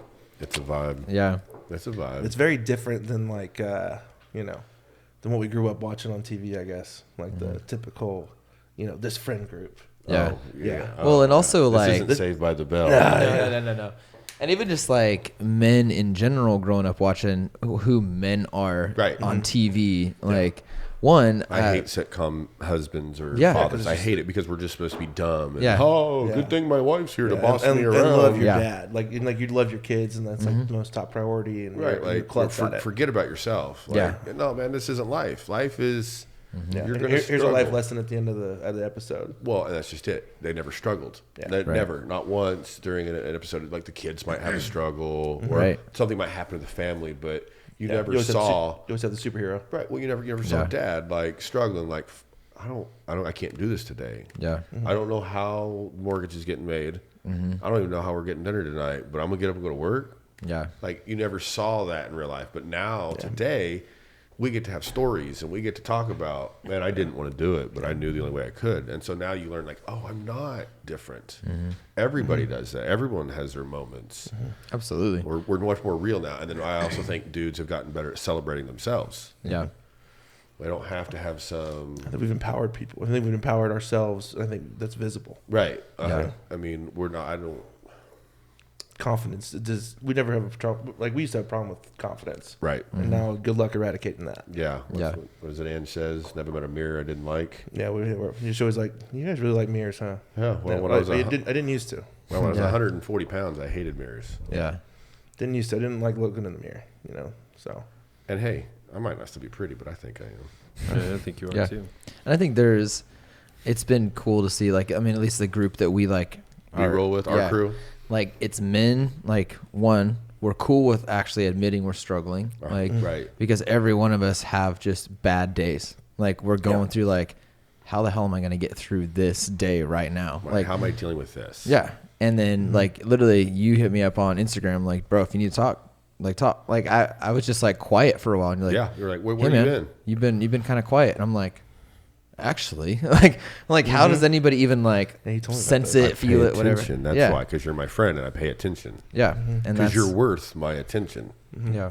I And think what makes huge. it better for people to more confidence is back in the day. At least remember when I was growing up. Like, what did you see on TV? You've seen athletes, models, everyone. On TV was perfect and all that. And Right. but now a lot more is televised. You've got dude, friggin' Shia LaBeouf, even Stevens, and then all of a sudden he's in friggin' Transformers. You got the dude that plays Rilo Ken. Is that the right name? Kylo Ren. Kylo Ren. Got that Rilo little Ken. dyslexic there. I mean, you can't. I can't picture him being in movies 20 years ago, right? He's a goofy looking dude, but now is celebrated as and as an attractive male, a very very good actor. And you've got He's also a Marine. Yep, he was in the Marines. Shout out military. Shout out military. That's right. Yeah, and then you've got Taylor growing up emo. He's got good Charlotte as influence to see on TV. Oh, it's still there. Emo's still there, Yeah. but there's a Yeah. mustache now. Emo's back, bro. No, Yeah. it's just Emo's not emo dead. With a Emo's smile. not dead. Emo There's with just a smile. there's such a variety of people that are out there now. Right. We're accepting that it Yeah. takes all types. Exactly, We're which accepting is to that. it's not always a good thing. I mean, you got people like the Kardashians now. Everyone's got fake butts and all that, but Kim Kardashian's out there helping people that are incarcerated Right. and I mean doing amazing things. Suddenly now do she you has a know- platform. Do you know Yeah. actually? I say that I'm usually not informed because I don't watch the news and stuff. Do you know that she just designed? Thanks Ash for this because she showed it to me. She designed the U.S. I think it's Paralympics women's uniforms. Oh wow! Yeah. I did not know that. Yeah, they're did not. actually super stylish. Like That's they're sick. they're No, that nice. is. Yeah, No, I but mean- not only just what they work out in, but she also did Like their swag. there's sweaters and hoodies and all that stuff. Oh, so got him in like full gear. Oh, like, yeah. like And it's- decked out like Ralph Lauren would do in Yeah, Olympics. I'll have to show you. I'll show you That's after dope. this. Yeah, We'll put a picture up. yeah. Let's do it again. Another Yeah. picture. Like it's just It's cool. Put a link that's here. so dope. But like that's kind of stuff that I think our generation strives for because we didn't get that when we were that kind of age, and we're trying to give that next gen, those Acceptance. opportunities. Yeah, acceptance or just hyping people up. I feel like we give back a lot. Yeah, And that's one of the reasons I say I stay informed by not watching the news. I feel like the news, from at least Sucks what I the remember, life it out of does. you. It's It like tortures everything's negative. Yes. Like it's no it's matter all what channel negative. it is, it's always negative. Yeah. And it's always trying to bash on somebody. Yep. Whatever. Like, it's gotten so old. That Well, nobody's and watching it it's anymore. not even that they're necessarily bashing it. It's I'm pitting you against you. I don't care what happens, but I know if you two argue, I'm going to sell stuff. Yeah, do it for the clout. That's all they're doing. Right. And like, they're not reporting the news. They're trying to get you two to pin each other. Like, if I say it this way, then it'll piss these people off. If I do it this way, that way. And it's just no longer are we given facts. No, you get more information off of a podcast. You get more information from things like, I can't remember the guy's YouTube guy name. Phil something or another. God dang it, I can't remember his name now. I used to watch him all the time, and he'd just do news clips from all over today's headlines and then talk about it and break it down. So maybe if you're not the most tech savvy, he'd break the article down so you knew what it was talking about. Or if you didn't follow politics real close and you weren't aware of where everything was going, he would give you the full backstory and then read it to you. Man, it's going to bug me to think of his name. Or at break, I will Google that. Man. But that's the important stuff. I've always gotten more knowledge off of that. Yeah, it's unbiased. Right. It's just reporting of, hey, this is what happened. Yeah. Yeah, I remember my uncle, before he passed, I lived with him when I moved to the States. I was almost 16. I lived with him for about a year or so before I went crazy and moved out. But he would come home. He owned a carpet business. He'd go do carpet crap all day. And then he'd come home, he'd sit down, very old school marriage, like, wife cooked, cleaned. So my Aunt Vera would, make him food. He'd sit in his recliner, he'd sit there all night, and he would watch Fox News until super late, and then he'd put a Western on, black and white every time. Yep. So Every time. what I noticed with Fox News was he would watch an hour of it, and it was like he would just press rewind, and then the same thing would be on again. Different host, but the same news. It was exactly the same as the first one, right? And Same then story, and different. then an hour later, it's the same one as the original hour. And I remember asking him, I was like, "Why do you watch this?" I was like, "It's just, you watch this for 3 hours and you just watch the same thing 3 times." He's like, "Well, because I like the news." He's like, "But they've run out of negative things to say, so they just repeat it again." Did everybody else just hear that? I'm gonna maybe check, make sure my daughter's not dead. I was going to say, that was a loud thud. Oh, it was? It's noise canceling headphones are. Fuego. Fuego! Little thud. Little thud. Didn't hear a scream after. Right. So I just double want to make check. sure I wasn't going Yeah. crazy. But basically saying that, they only report negative, and so once they run out of negative and they've got nothing new, and then they just repeat the They negative. repeat it. Yeah. Sure. It's just trying to be the hammer and just bam, just killing you Yeah. instead of just letting you breathe. Well, and it goes to a lot of the marketing schemes that they go with. Notice you hear the stories of war on Christmas. Like, why did they use those words? There's a reason they use those words. And it's not to stir good feelings. It's to make you mad. Mm-hmm. And why do you have to make me feel a certain way? Why can't you just tell me what's going on and let me decide how I want to feel? Power of branding. We were talking on this before the podcast. Right. Take the flu or a common cold and give it a different name, and Right. Here we are. now we got a pandemic, right? No. I know I'm not that. We got I'm not a lot that of people dude. making money. Yeah. Yeah. Making up paper. Making up people. I mean, but if we're willing to buy, I can't get too mad at people willing to sell. Yeah, no, Yep. it's true. Exactly. Supply and demand, boys and Right. girls. That's the, hey, always looking at a nickel trying to make it a dime. Welcome to capitalism. Right. So you're saying that you want to take your skills from Walser out and do something different. I mean, what's your, I guess, like what would be like your dream cliche word? What's you in but- 10 years? Yeah. 10 years. Let's go 5. Oh, I'm interested in yeah. 5. Yeah, The- me too. I've been It's close. interested. Yeah, my 5-year goal is to have my own. I really want to have my own O-line company, O-line training company. In 5 years, but like Like they hire you to come in and train an O-line? no, it's like that, but like You want your kid to be good O-lineman, send him here. right, And I'll get him like, whipped into shape. yeah, like Kind of like how they train pitchers in softball and stuff. yeah, You send to, okay. like cause so if you played baseball, if you were a pitcher, you would want to work on that specific skill. O-linemen have never really had that until the last probably 5 years. I would agree. Yeah. There's never really been a focus on it. There's never been, just like we talked about, it's never really been celebrated. It's never been a better time to be an O-line than it is right now. Oh, yeah, because, like, those dudes are, Quentin Nelson. yeah, like, they're killing it. I know he's going to watch this. Clearly, Quentin Nelson and his Colts. He might. Clearly, he's going to watch this. So, So for sure. The boys. We'll tag them. Yeah, tag them up. But, yeah, there's never been a focus. Like, because, that's a big deal for those kids that develop. They've just learned, hey, when we have a good game, my name's not going to be in there. right. And the only clout that I'm going to get is from my boys right here or my parents. That's the only people that are watching me, That's the only people that are watching me. Well, there's only people that matter, though. Right, that's all that matters. But as a kid, It's you see big. the running back, scoring touchdowns, quarterback scoring touchdowns. You're like, oh, that's cool. I wish I could do that. But now you've seen a big push to like, this is popular. It's like, it's cool to be a lineman. It's cool to be you and be a big man and be, forceful and still be you. You don't have to change for somebody. I think that's what's kind of the biggest thing with it, and I think that's what I want, is to have that and to be like full time. Do you think that's what you want? No, that's what I want. All right, now say it right. Yeah, say it right. Say it with your chest. That's what I want. Do that. Have that business going, and then marketing. Just marketing for like to be here, honestly, we talk about it a little bit here and there, but Yeah.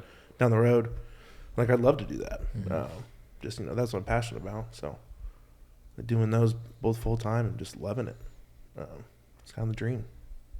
So For sure. yeah, so I just feel like I think the reason why I got into coaching in the first place is like, well, if I do it, I know it's gonna get done right. I know that I'll do it the right way. Right. And I'm gonna, we're not just teaching them how to block. We're teaching them how to be men. Mm-hmm. Yeah. That's the important part. Yeah, teaching them how to be real people.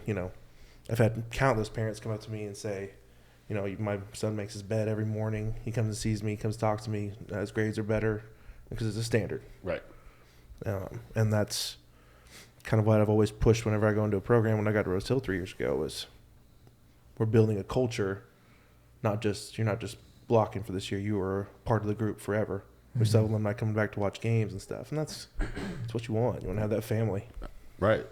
Like all those boys can still call me or text me if they need me. That's what it's about. And because I know they'll do it for the next group. They'll carry on the tradition. Yeah, yeah, exactly. What about you in 5 years? Oh man, me in 5 years. 5 years, I'm hoping to still be cutting hair, but maybe not as much. I like the connections I'm making. I want to spread. I want to diversify. I don't want to just be a barber. I want to be able to put my hands in a lot of things. I want to touch a lot of people's lives. I'm passionate about a lot of things. One of the things I am very passionate about is cannabis, and eventually it's going to be legal in the state of Kansas. Yeah. And if that happens in the next 5 years, which I think it's going to, I'm going to run with that. I'm going to cut hair to help fund that. I'm going to continue to cut hair because my business needs to keep growing. But I want to spread. I want to diversify. I want to get my hands involved in that and really help try and take the stigma away from that as we see it coming across everywhere. Like, you walk into a dispensary in Colorado or any of the illegal states and you see Granny Go-Go coming out with her bag of goodies. Like, suddenly you're like, oh, it's not just skateboard kids and punks.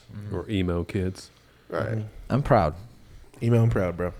I'm bringing it back. Hey, Growing this hair out hey, again. hashtag honorary emo. Took a 12-year-old heartache to make that man right there. Man, you know how many times he had to Don't get me started. slam his door? I hate my dad. Yelling in your pillow late at night. My dad hates me. Come my wrist and black my eyes. Come my wrist and black my eyes. Can we flash to a moment where I'm just like, mascara? Oh. Yeah. Yeah, I went to that church retreat, but like, whatever. I mean, 5 years, my youngest is a senior in high school. I'm that close to an empty nest. That's exciting. something me and my wife talk about a lot. The ability to then go travel. Yeah, don't mess up and put out another one. Hey, I'm fixed. Okay. And I couldn't be a bigger advocate For getting fixed. for men getting fixed when they want to get fixed. I hear these stories. Oh, my doctor wouldn't let me till we talked to my wife to make sure. Like, no. That ain't it.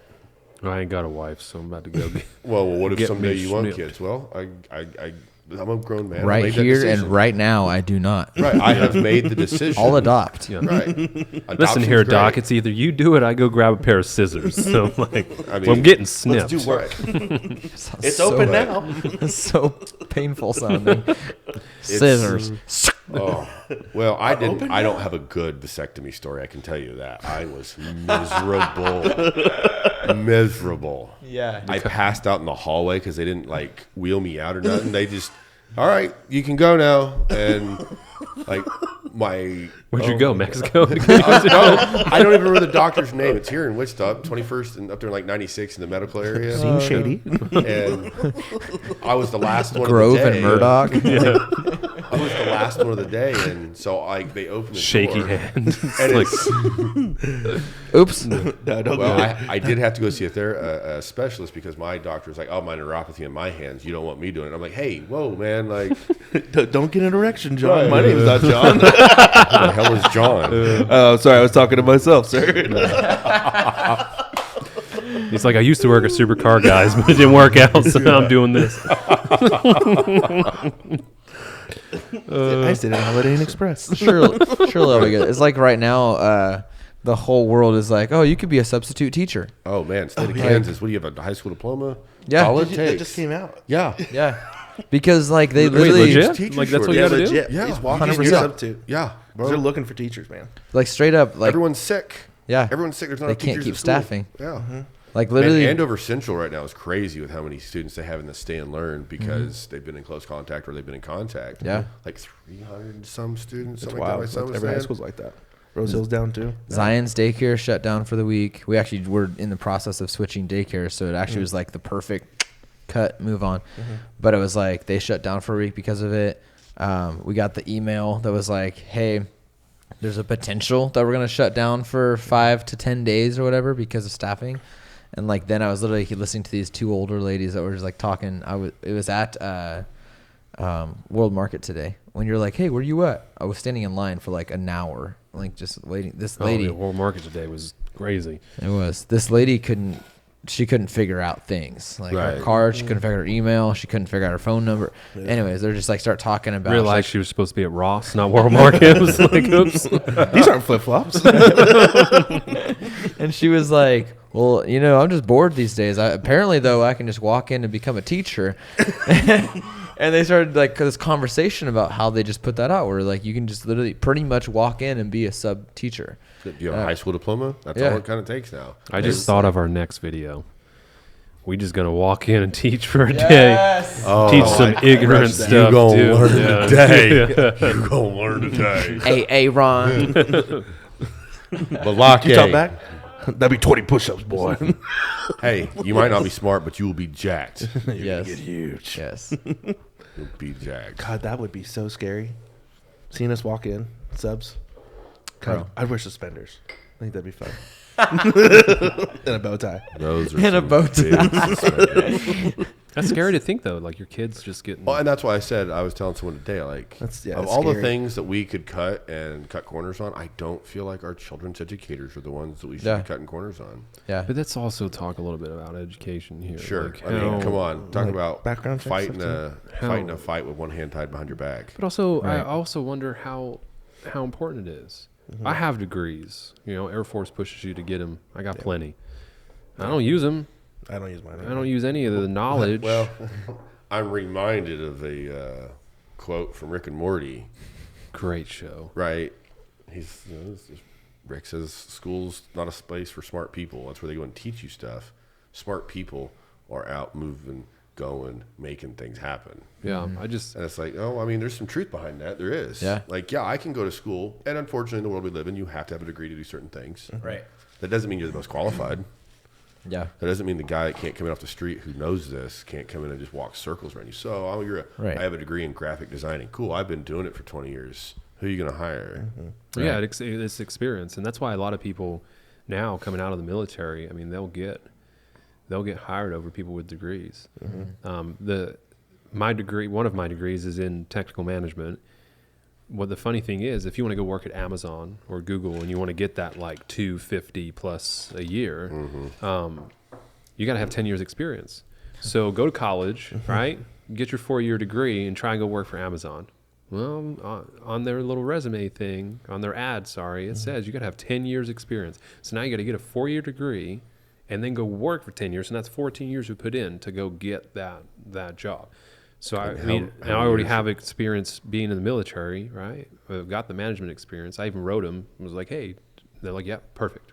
We'll hire you tomorrow whenever you get out, But I'm not going to do that anyway. I think did Augie get his degree? Does he have audio? He went to college for audio. Went to college. Doesn't Yeah. really, he does use it, but he's technically a videographer, Yeah. not a audio None dude. of us Good are at it, using too. our degree. Yeah. Yeah, no one's really using them. If you get, you did marketing. My friend Josh did, he got a master's in marketing and I want to say business. It might be marketing, advertising, one of those. It took him going and not doing marketing and advertising to eventually get a job at the Mirage. He runs the marketing, I believe, at the Mirage now.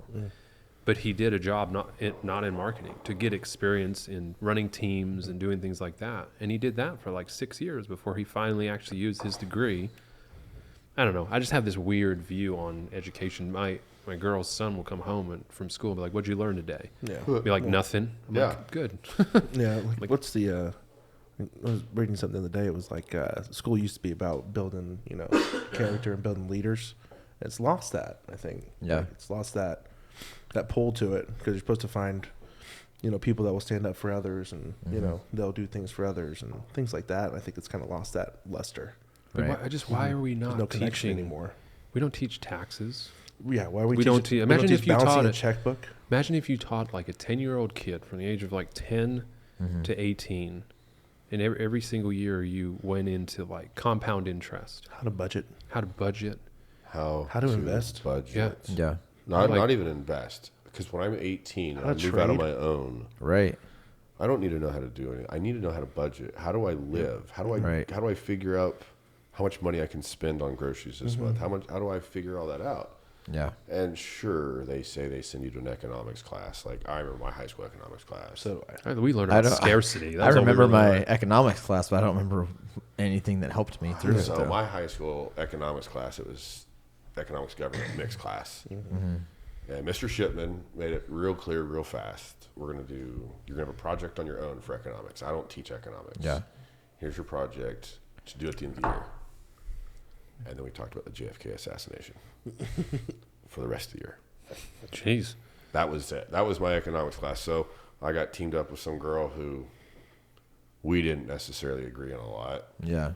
And we made our make-believe family and all that. Knocked it out like the first, 6 weeks of school and sat there and did nothing for the rest of the year. That was government right there. solid day at the office. Solid day at the office. And that's our education system, folks. Like, Bang, bang. what do you remember from high school? I remember, so I, weirdly enough, graduated twice. So I got 2 education systems. I graduated. Ooh. It's not a good thing. So I graduated high school in England when I was 15. So 15 years old, graduated, and was expected to know what to do with my life. Saucy. Right? Yep. 15 Don't you years love old. that? At 15 years old, Don't I graduated. you love that? All right. So in England, you actually don't have to. You don't have to get like A's, B's, C's, D's. You don't have to pass anything. You just Do your time. keep on going. It's like prison. Do your time. Do your time. Keep on going. Keep on rolling through. And then you take. Trying to remember which one's American, which one's English. GCSEs. You've never heard of that, right? No. Cool. So that is in England. You take these GCSEs and it's your primary. So it's like English, math, science. I mean, they were pretty easy. So I did those and that helps you get into like colleges and stuff, like your SATs, ACTs. But then I was like, well, what do I want to do with my life? At 15, do you know what you wanted to do in college? I didn't know what I wanted to do that night other than party. Yeah, exactly. So then I ended up moving to the States, worked for my uncle's carpet company for a very short amount of time. I was like, I am not into this manual labor stuff. So then realized that I had to go back to high school to be able to go to college if I wanted to do that. So then I went again. Man, I was not a good kid in high school. Yeah, I found, women and Hell yeah. alcohol and so yeah, I don't remember a lot from Right. And that's either, always really. that's always been my point is what you learn in high school is you learn how to use systems to then get you the education that you need. And that's the part that we don't stress to our kids. Like my son right now thinks he's going to go to college next year and it's going to be like high school was. Son, it's so much different. Right. So much different. So it really makes the kids who probably should want to go to school not want to go to school. Right. And the people that think they're going to go to school and be awesome at it. Wow. Is that what we're doing now? just smashing mugs against the microphone. My apologies. That, folks, is why we can't have anything nice. A little aggressive. Something I'm curious about Please continue. in an American school system too is why we don't push kids to do trades. We push them to go to college, right? Go Because the be a people that make the doctor. rules have the money. But trades like make some. It's crazy how much. No, I paper agree. they make. But, They control the education right, system. but in the realm of money, does an electrician make that much money? Like to the people that make laws? People that have generational wealth? No. So they're still just to help. I get treated like to help all the time. Yeah. But there's electricians out there that are, I mean, like a welder. Sure. Good Lord, Sure. you could make some money. Yeah. But again, to the people that are making laws and making everything. Ooh, I don't know what happened there. Something flickered. Something I shiny. gotta be honest with you, it was Yeah. pretty fast. Yeah. That'd be awesome. It's just, you know, I often feel like we don't, those are jobs people shouldn't desire to want to have. Like, Right. I'm sitting here thinking, now, I wish someone would have told me to be a garbage man in high school. Because, bro, they do all right around here. Like, you're done working at like 2 o'clock in the afternoon. You've made good money. Like, Yeah. but any job that I wanted to do now, that I would be interested in now, definitely did not have anybody pushing me in that Right. direction or even know that it was a thing. Right. Same. I mean, even if you talk about trades, I mean, if you consider videography, photography, and all that as a trade stuff, I mean, more of creative. But I mean, the money we make is more than most people make. We just heard about a guy that, so it's someone that Taylor knows, has moved into a different company and it just hired a photographer to do a shoot for a pretty well-known kind of, I guess, is it hunting brand? Outdoorsy brand.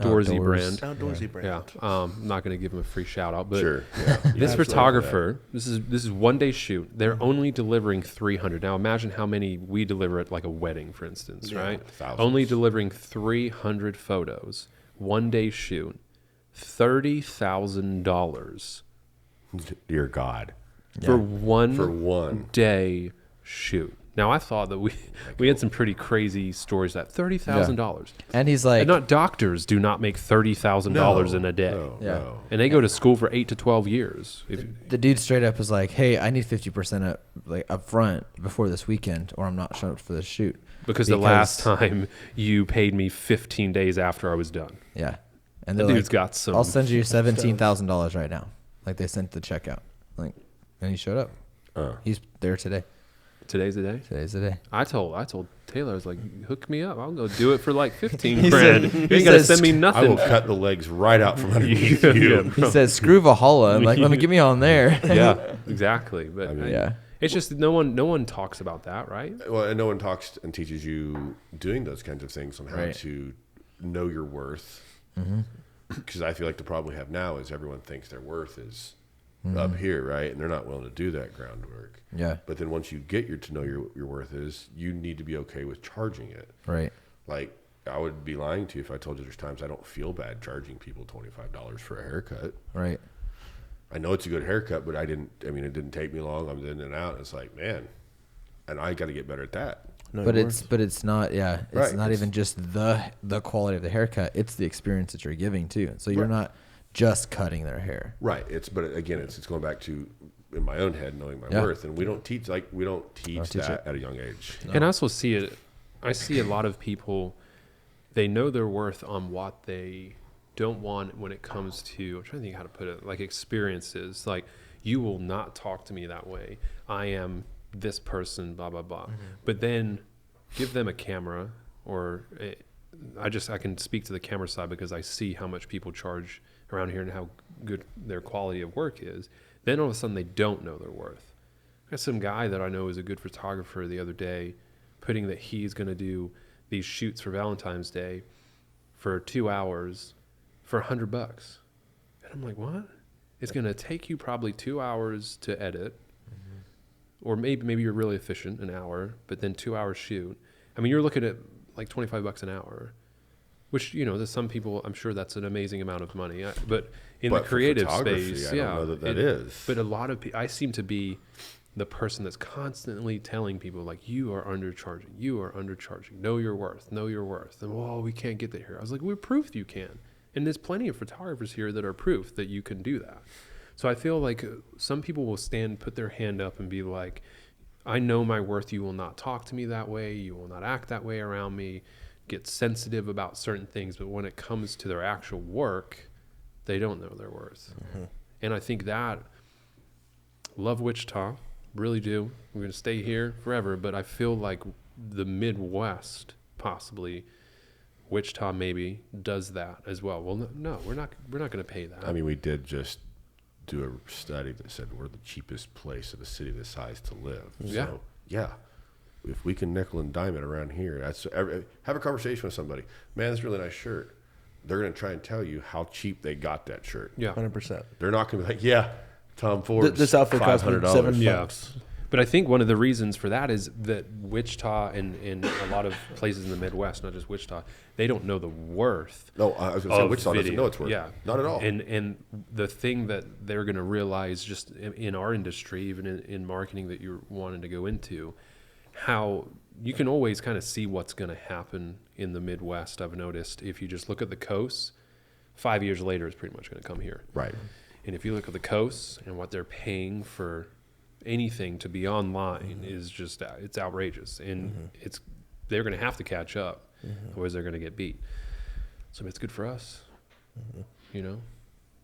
So people will know their worth eventually. Yeah. Well, I think that's it's always the thing that stuck with me with even from the stuff when you guys first started out, before we knew you, before you guys did that photo shoot at the, what do you call it? It's your story. It's your story. You can call it whatever you want. Yeah. The strongman meet, Midwest Strongest Man thing before I met you there. Yeah. And we always would try to tag you guys and like our posts and stuff, and just because we saw what you guys were doing, like that's dope. Yeah. Like let's throw them some just shout out. And, Yeah. You know. Some love. Yeah. Well, the closest support we get is from people that we don't know. You know, more than anything, get more hype from people from we don't know than people that we do know. Yeah. Yeah. That couldn't be more true. So that's one of the things I've been trying to do for 2022 is my friends post stuff, and I have made it a mental effort. I am going to comment. I'm not just going to like it. That's easy. We do that and don't even realize we're doing it. Right. No, I'm going to stop. I'm going to watch what you're doing, and I'm going to comment on it. I'm going to tell you what I think about it. Share great it, I hype think it you're up. doing. And, Yeah. You've also kind of stepped more into that social media world now that you've gone down to standard issue, cutting down there. Yeah. Like I'm sure we It's were just exhausting. talking about some businesses don't know what's coming. Like you're probably realizing how important it is to absolutely. I know one company that we just brought on. One of their things is they want to be relevant, and that is it's a big deal here. It's relevancy, and once you get down and you're in there, it's just you, right. and the guy that's running standard issue next to you John comes in a couple hours after the shop opens, the barber shop. It's just you two, and you gotta get we gotta make customers it work. in there. Yeah, we gotta make it work. People in there and have a busy day like you did today. Right, absolutely. So it's working, and that's the hard part though is you've got 2 or 3 days where you're doing that grind and you're just not getting the response you want. You're just going, you're just going, and then like today I didn't show up to work until closer to 10. I'm normally there 9:15, 9:30. That's true. Today I didn't go. I was like, I don't have anything till 11. I'm tired. Like, Yeah. the gym's been kicking my ass. Yeah. So On top of what you're building right now, we're also putting in 5 days a week, and they're not easy days. Right. Yeah. Right. So I'm like, all right, cool. I'm go over to Quick Trip. I'm gonna get my breakfast sandwich. Like, I'm gonna do me this morning. It's gonna take me a minute. I don't have anything till 11. My boss calls me. Dave says, hey, I have my boss over here at Faunastock. He's gonna come see you. 10:30. All right. Well, I gotta get back to the shop. I gotta get everything going. Like, my schedule I thought was one way, and then it took off from that. And then from that point, when he showed up about 10:15, 10:20. It was just a constant and someone in my chair. So today I had no time to build content. I had no time to even pull my phone out and look. So then I learned, I was like, I tried yesterday. I should have snagged this picture. I should have tried to get this, or I should have tried to get that. That way, since I didn't able to get it today, but I still have some content I can post, because if I'm not on someone's story, I'm not in someone's mind. Yep. Right.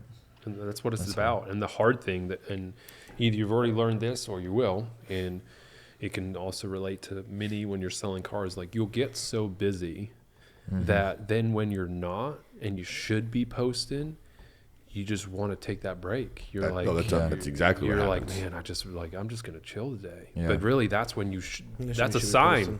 You should be posting. Go make some content. Yeah. Go make some content. Go do something. It's a tough. You're bored anyway. Consistent. Yeah. The good news though, like on days I'm not busy, I'm downtown Wichita. Put the hoodie on, grab a stack of cards, grab some stickers. I'm gonna go find somebody. I'm going to meet some friends that day. Yeah. They might not be friends when I meet them, but when we're done, we're going to talk. I'm going to hand you some cards. I'm going to talk you up and get you in the shop. Yeah. And that's the hard part. That's the part that gets lost, I think. Well, you walk in a random business and I'm going to hear somebody's probably going to know who you are. Right. Yeah. On top of that, just because of the person that you are, have networked so well with people that just have people in the chair. Right. You know. Even on days when you're not posting stuff, you're marketing. Right. Sitting on that because all three of us are just walking, talking billboards. Right. 100%. So, I mean, yeah. No, it's like jumping into something that you're passionate about. Like you get that, we get that. Like it's definitely we went through when I jumped out of working at a car dealership to like, okay, now we're going to actually start this thing. I remember hearing conversations around me because I had a lot of negative people around me that was like, literally, like, this dude's going to fail. Oh. Like, this is not going to work. This is not, like, I heard these conversations, and then a buddy of mine I just met up with 2 days ago, he'd spent 6 years with this company, brought them a lot of success, and the struggle that these people had was like our office was here. There's a wall of like single pane glass and the conference room. And this conference room literally was like where they had these conversations thinking that we couldn't hear them. And some smart people. He heard an hour-long conversation talking about how trash he was, how backstabbing he was, how he was going to fail, how he did not qualify for this new position. And what I remember having a conversation with him like literally 2 days ago, we met at the Monarch, was the weight that got lifted though. Like, okay, you're taking on like your dream, like this, you're stepping out after something that you've actually longed to do for a long time. Yeah, it's a feeling, isn't it? So it's like, that's that one. Everybody saw that, right? Yeah, I'm not tripping. It's lightning. Yeah, it's that one. It's the faulty bulb. It probably is the storm outside. Oh, that is it. The wind. I saw snow was happening in your neighborhood. Snow right now? Yo, bro, it was snowing when we showed up. Yeah, glad I brought the 4Runner. But I remember we were talking, and it's like it's such a mix of things, right? Mm-hmm. So you're scared in the sense of like, okay, I'm on my own now. I'm doing this. Like I have to build this brand. I have to grow this. Mm-hmm. But also you're like, dang, I didn't realize how much like pressure was on me because like the world said this, my bosses said this, or and even just like in the exit when you hear people like, yeah, he's gonna fail, and it's a mix of like self-doubt's a bitch. Yeah, and all it takes is someone making that comment. You're gonna fail, and now I'm gonna question myself. All it takes is that little seed, right? Mm-hmm. Because I can sit here and tell you, I'm gonna go kill it. I'm gonna go kill it, and then it turns into, am I convincing myself, or am I convincing you? Right. And I remember, I specifically remember like having the attitude of like, screw them, I'm going to kill it. But I literally was like, I don't know if I'm going to kill it. Like, I remember we talked about it at one of the last episodes where my first vlog of me being like, hey, we're starting this thing. Right. The video was awful, and I have not deleted it. It's archived, but it's so nobody sees it, but I have not deleted it, so I can go back and be like, damn, I sucked for a while. Like, that is what I started with. And then I look at some of the recent things, even just these podcasts. Like, it's a podcast. Like, I watched Joe Rogan's podcast. I'm like, our video looks better than Joe Rogan's podcast. And I love listening to Joe Rogan. Like, but I mean, I remember like looking back and be like, seeing the growth over the years, and then I like, oh yeah, those guys said we were gonna fail. Like those guys that are successful and they're killing it, and they're trapped. Like they're literally trapped in like the industry, and that's why those people like come over and say like, oh yeah, he's gonna fail because they got nothing. They got nothing else to do. Yeah. A wise man back in like the 1800s said, haters gonna hate, dude.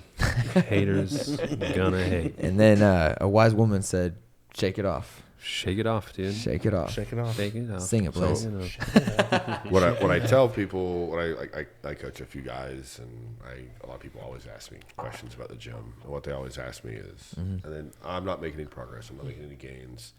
So like what I'm trying to do right now is, cool, scroll to the bottom of your Instagram page. Scroll to the bottom of it.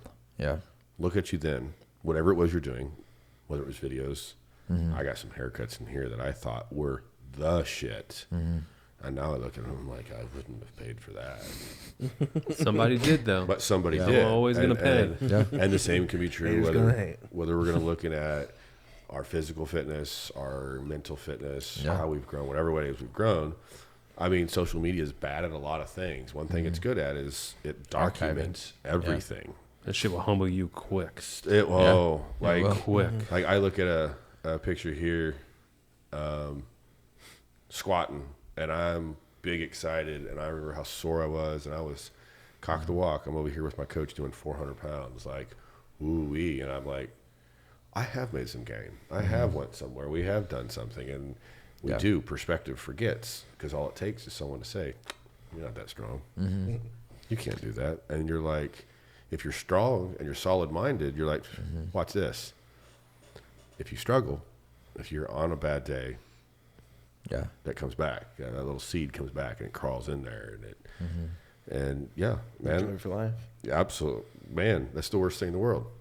But it's got, the thing is these things got you places. Right. When I think about, I think I've always been at like 100 posts on my Instagram because I go back and I delete old ones or archive them. Because I'm the same way. I'll go back and look at them. You still need them there. Yeah, exactly. And when I sit there and I look at some of the ones that I'm like, these are bad, right? Those got us jobs. Right. They got us money. There is a magazine in there, like there's a relevance to this, not to blow myself up, but I'm now officially a published photographer, and a magazine in there has a picture that I know I can now do better, 100 times better, to the point where I told them that I want to do the exact same shot, but better. You know what I mean? They like, said no. I mean, they want to do it, but there's, but that got us work, and that got us good money. Yeah. But then I look at it a year, I think, what was it, 2 or 1? It's like a year, maybe 2, 1 year later. And I'm like, that's not good. Yeah. And you could do the same thing with a haircut. You could do the same thing with your sales approach, or you in the gym. You know, you could do the same thing with or even video. things that you say to a student, like a teammate or something. You're like, dang, I would have better advice, or I would have like taught them this. But the thing is ultimately when that happens and you look back and you say you can do better, what has happened within that year? Right. You have grown. Like, it's a beautiful thing, but yet we focus on it in such a negative way sometimes, and it's like, well, it shouldn't be negative. It should be positive. It should be positive. You grew. When I was talking to that buddy that we met up with, Noah at the Monarch, he was like, I was like, I don't know what the next year holds. I don't know what it's going to look like in 2023. He's like, growth is what it looks like in 2023. Growth is what it looks like at the end of 2022. He's like, ever since I've seen you guys, like since you left working with me, you guys have just grown.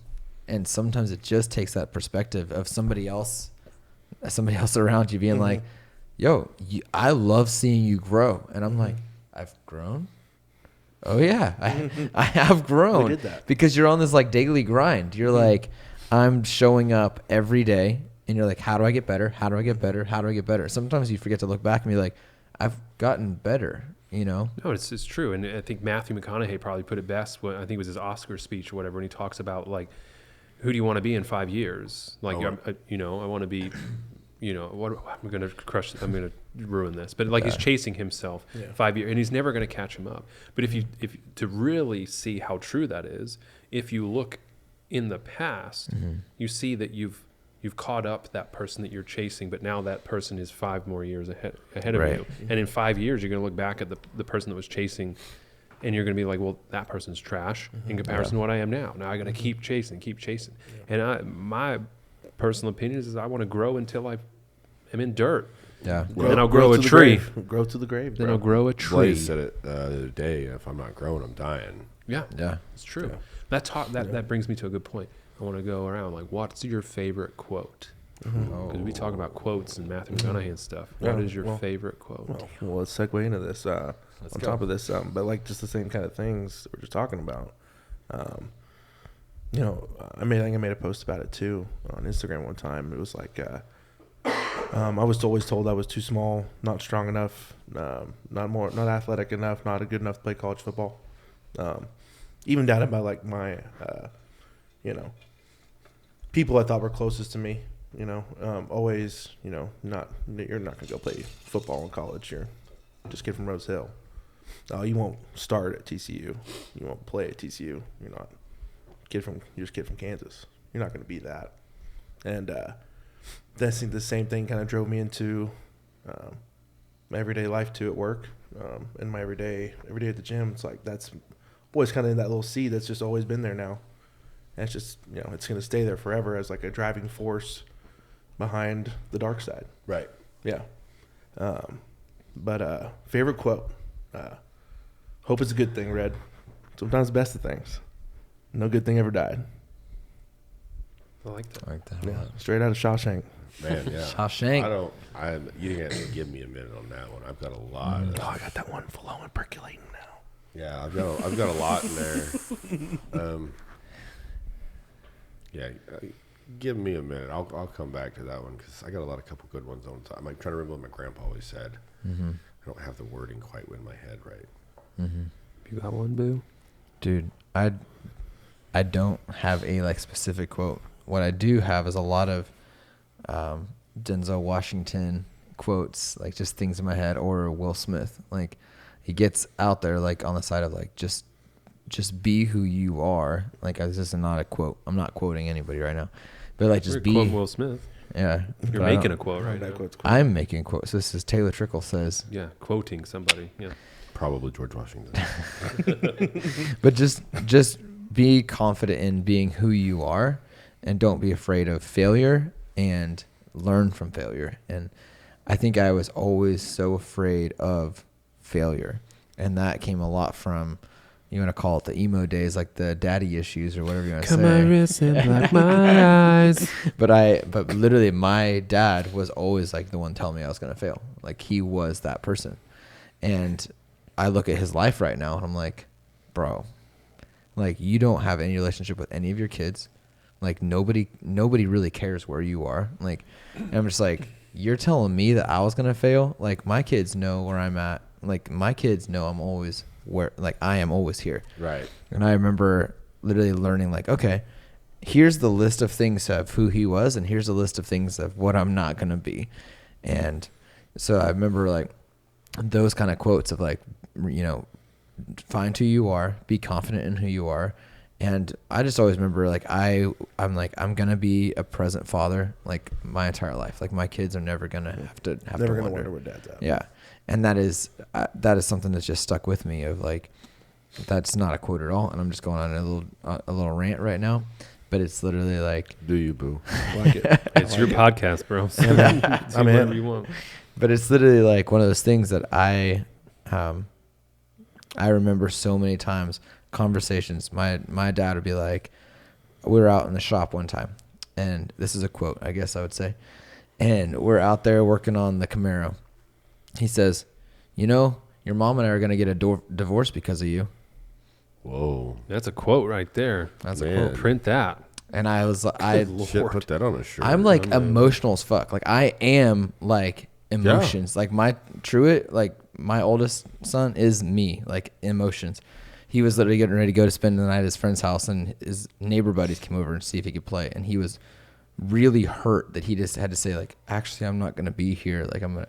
So I was yep, that's me. That's I. But I remember that one quote right there that I heard from my dad stuck with me for the rest of my life. And I didn't even realize it for a long time, but I remember him specifically saying that your mom and I are about to get a divorce because of you.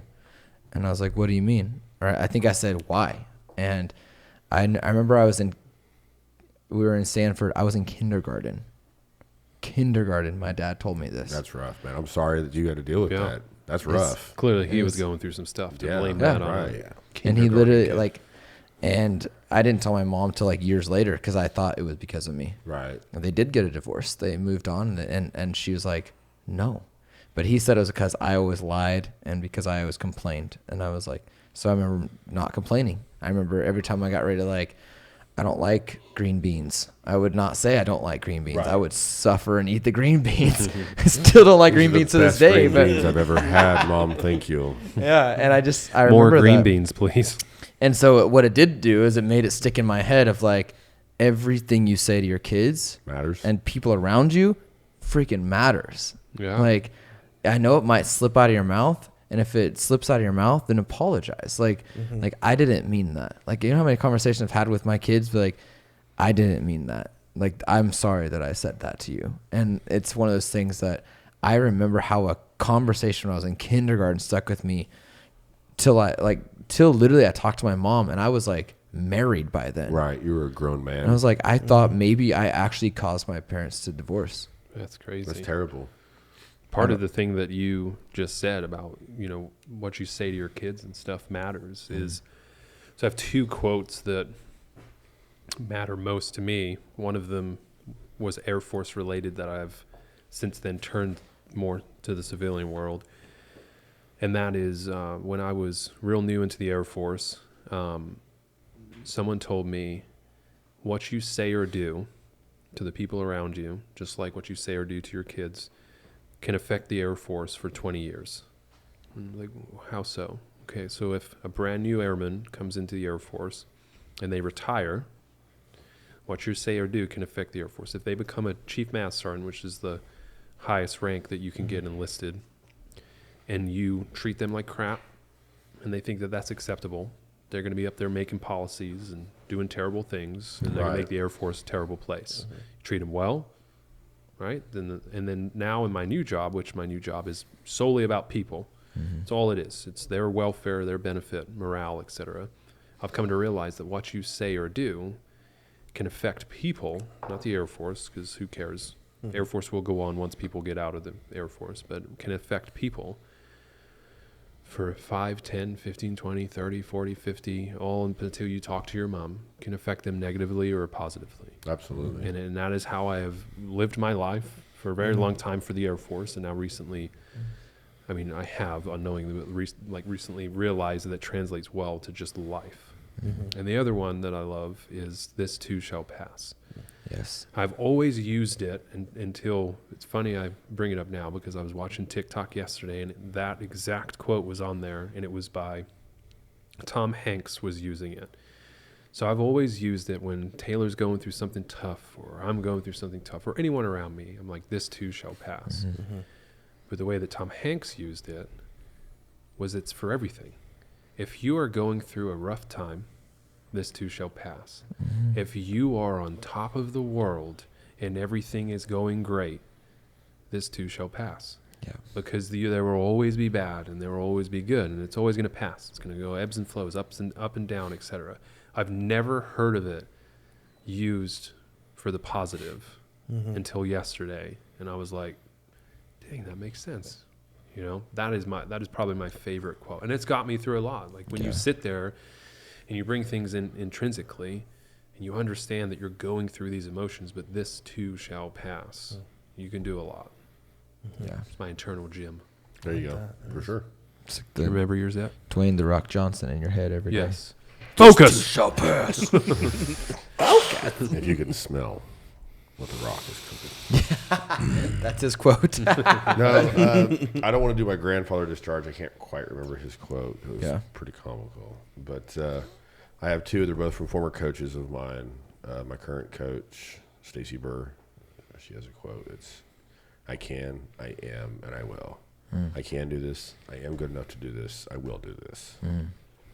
That resonates with me a lot because I am my biggest doubter. Like, I am my biggest hater. I am. Same.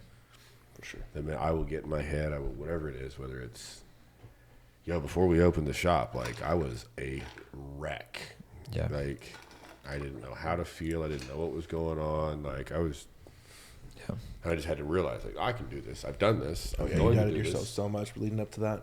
And I just kept, like, nightly conversations where you'd be like, I don't know if I'm going to be good enough for this. Like, and then just every day. Like, keep going. Sorry. And the other one, JP Price, is my former strength coach, and he has a quote: "Be the thermostat. Be the energy that you want to have in the room. You control that." That's so huge. if you need the hype, if you want there to be hype, and that phrase is what caused me to start Squat Sunday. So at my former gym, I started Squat Sunday, me and my wife. It was like, hey, we're all competitors. We're all in prep. We all have the same meet coming up. On Sundays, we're going to show up and we're going to squat together as a team, and we're going to bring it. We're going to bring the hype. Yeah. You got something, I got you. You need something, I got you. I'll load the weight. Sit down. You just lifted. Like, we got it. And I always try and be that in the gym now. I set the tone. I do my best, set the tone. Yeah. Pass on your lifters for sure too. Absolutely. It's beautiful. And it's a big deal to, like, we always talk about this, is building culture. So, like, the culture that you want to be inside of, like, you have to, like, feed into that. And a lot of people around us are like, they don't understand that culture. They don't know that culture. They're not used to that culture. So I think everyone at this table is literally like, this is what I want to live inside of. Right. So maybe I have to be the one to actually create it.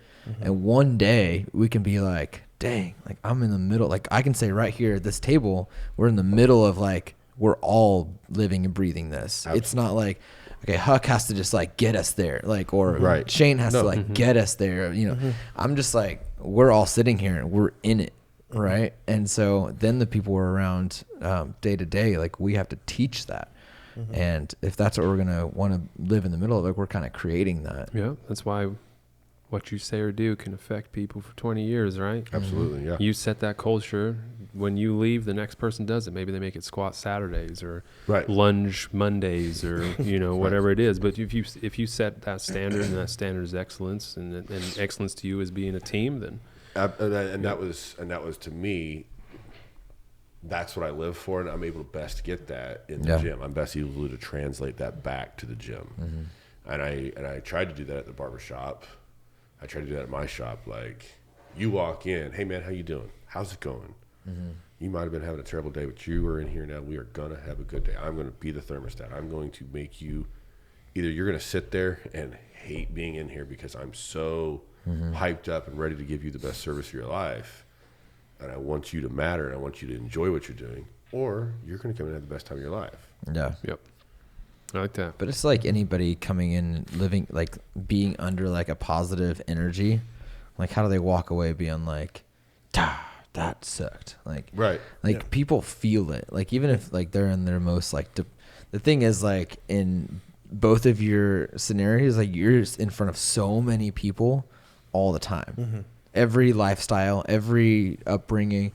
And, like, you have the power to, like, maybe be the only smile they saw that day, or maybe the only, like, positive energy they even felt in a year. Yo, MJ said it. Michael Jordan in The Last Dance. I don't know the quote, so I can't use the quote, but I can't take a night off. That dad worked 3 Saturdays in a row to get the money to buy this ticket to bring his kid, and that's the night I take the night off. That's the night I half-ass it. Yeah, can't do that. No, man. We only get one shot to land our client, right? Yeah. We only get one shot to tell people who Valhalla is. We only have one shot to tell people who Blaise is.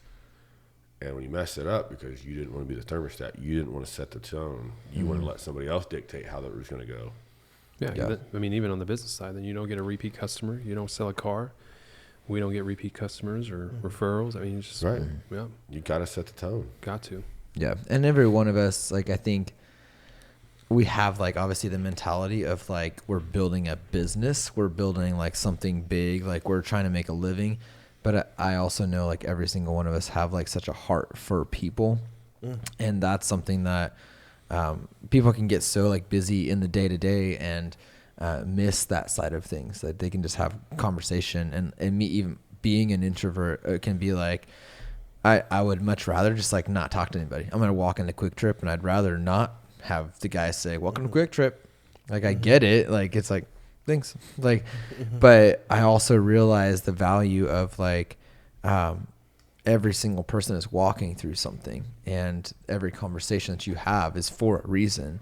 And I think that I value that a ton of all of us right here, right now, that have, like, we have a passion and a desire to, like, put a positive, like, experience in people and a positive energy. Like when I want people, every one of us, I know, like when we leave a room or they leave our room, like it's literally like we want them to walk away feeling better than when they walked in. Like if they be like, oh, they feel recharged, they feel energy. They're like, I am going to be a better dad. I am going to be a better husband, a better employee, a better business owner, like whatever it is. Like they're going to be better because I just came out of this energy that's like, I'm ready to go. For sure. No, I totally get what you're saying, and that is contagious. And if I can make a guy leave the chair and he's amped up and ready to go, and he goes back to work, and then he spreads it in there, and then it's like 6 degrees of Kevin Bacon. Yeah. How far does this go? How far does my good day? How far does it reach? Pay it forward.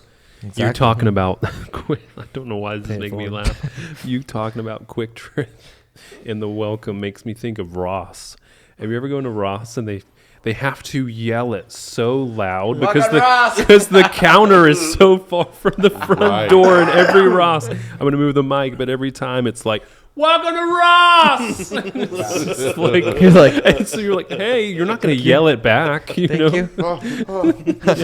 My response always is, you too. Yeah. I just run and hide behind the really cheap clothes so no one bothers me. Oh, I go straight up British accent and I go loud with it. Hi, good night, Mike. All right, how you doing?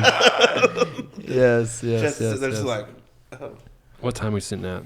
We're at 2 hours and 10 minutes. Look at us go. We cannot leave this podcast and leave the people wanting the story of how Blaise almost killed me.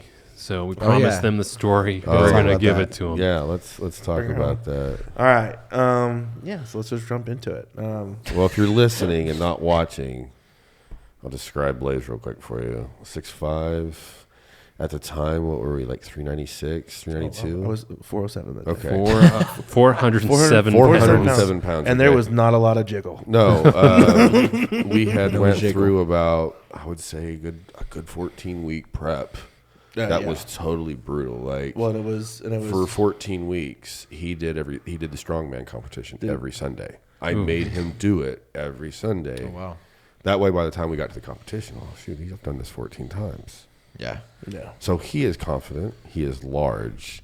In case you don't know what he looks like, if you're not watching or only listening, that's Blaise. This is who's coming at Shane.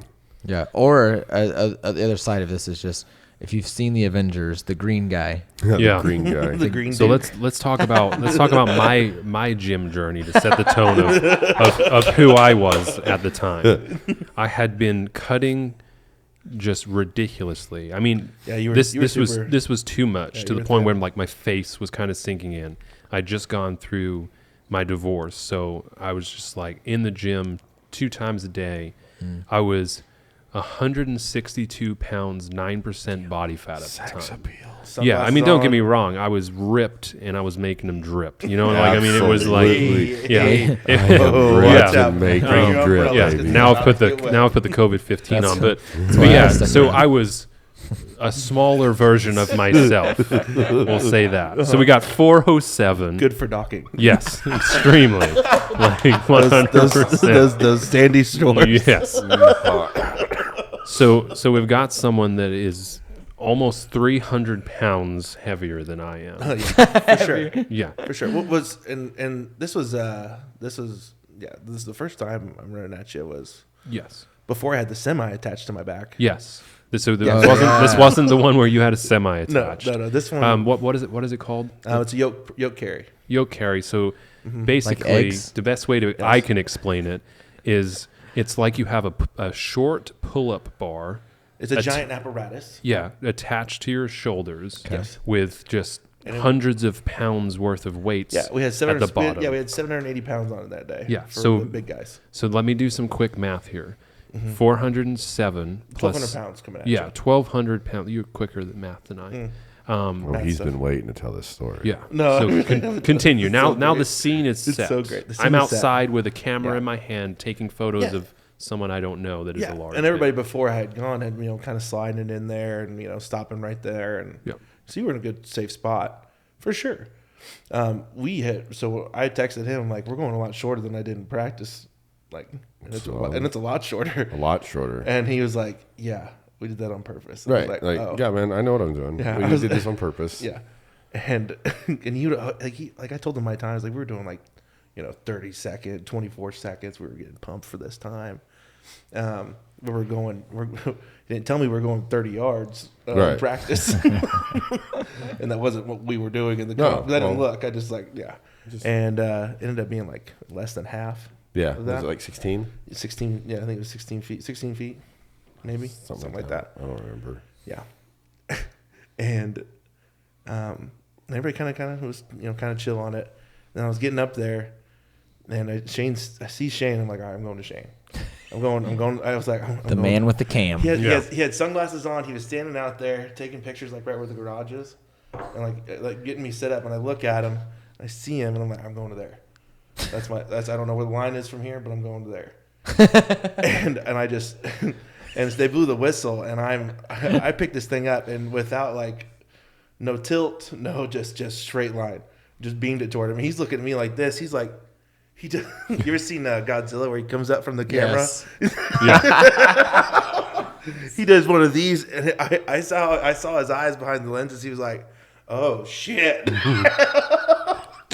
And he's like, "Oh," he falls back. Shuffle. He falls back, does like the Tony Hawk Pro Skater from 2000. Yes. Yep. So I had getting out of there. I just walked towards him. I understood that I was too close. I understood I had gone too far. No, I had been too close on every single person prior to him. Yeah. But I had set my pace on how I could back up, keep the focus, and take the photo. Only difference is this 407-pound man could move the weight so much faster that all of a sudden the pace that I was setting to back up, my mind was like, well, I can't go that slow because he's going to catch up with me. And so then I tried to go faster, and there was rocks, and then I was almost. He can close that gap pretty well. Yeah. The video is pretty good. Yeah. It's a 7-second video. It's not. It's like 10 seconds of glory. You just see me put down the weight and Shane like catching himself doing a ramp. Yeah.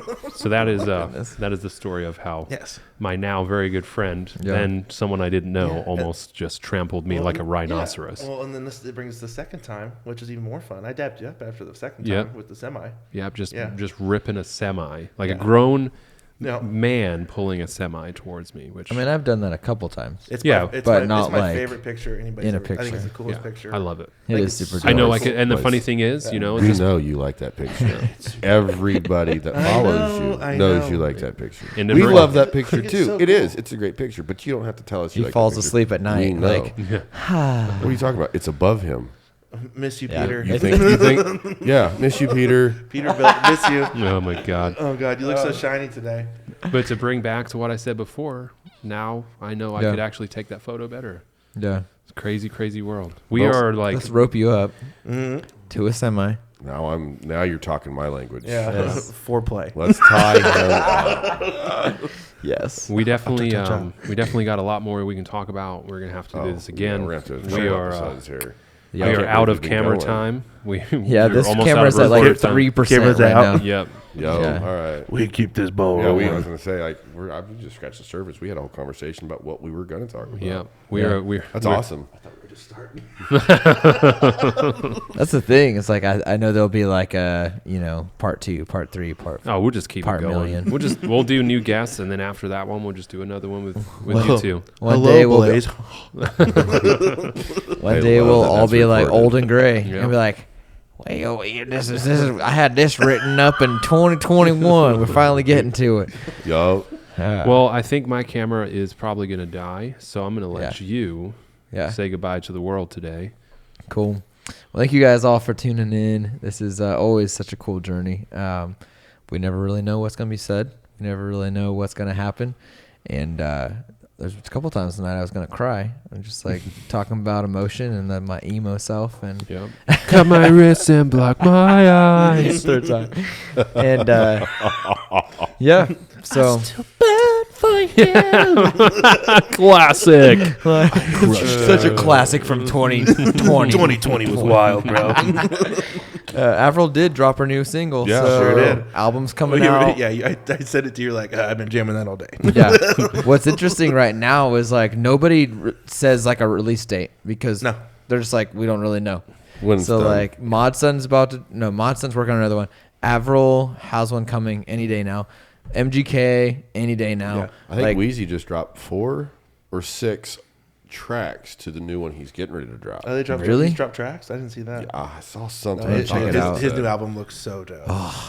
I'm just like, I'm excited that, so Avril, everything that she's working on, she's like, it's a pop punk record. Yeah. It's a pop punk. It's under DTA. It's under Travis Barker. Thank you, Travis Barker, for saving the punk genre. Like, he's like, yeah, that can be I'm just going to go on all night long. Sure. But Travis literally Back is at like your saving camera. my entire aesthetic of life. But yeah, thank you guys for being on tonight. I know Thanks for having us, for we've sure. been That's excited to have you on. And Been planning for so long. yes, it's been. The next one will be better. I can tell you that already. Like, I already have so many good ideas. There's like bullet bet you points. do. But yeah, this has been fun. A trade show. This is an acupuncture spot that we can practice at home. All right, lay out on the table, and we're gonna try this right here. This What is is gonna turn the- into a how-do video. What real is the quick. durability This of is this a table? needle. Isn't acupuncture where you stick a bunch of needles in random places? Well, I don't think they're I quite don't- random. Yeah, I don't think you want to be Wherever random. you want. I mean, I was going to say for you, yeah, you can do that. I am down. Next episode, part 2, acupuncture by Taylor. Huck has already said he would be down. Well, what's Pin a me ZJ? up. Pin me up. Oh, thank you guys so much for watching today. We've got more coming in the future, so we'll see you guys later. Peace be the journey. Thanks, man. Peace be the Should we journey, dance guys. again? Which one is it? Top right here. Ready we to go. go. My camera's probably Yeah. off and I'm dancing for nobody. Dance. When did we get ice cream?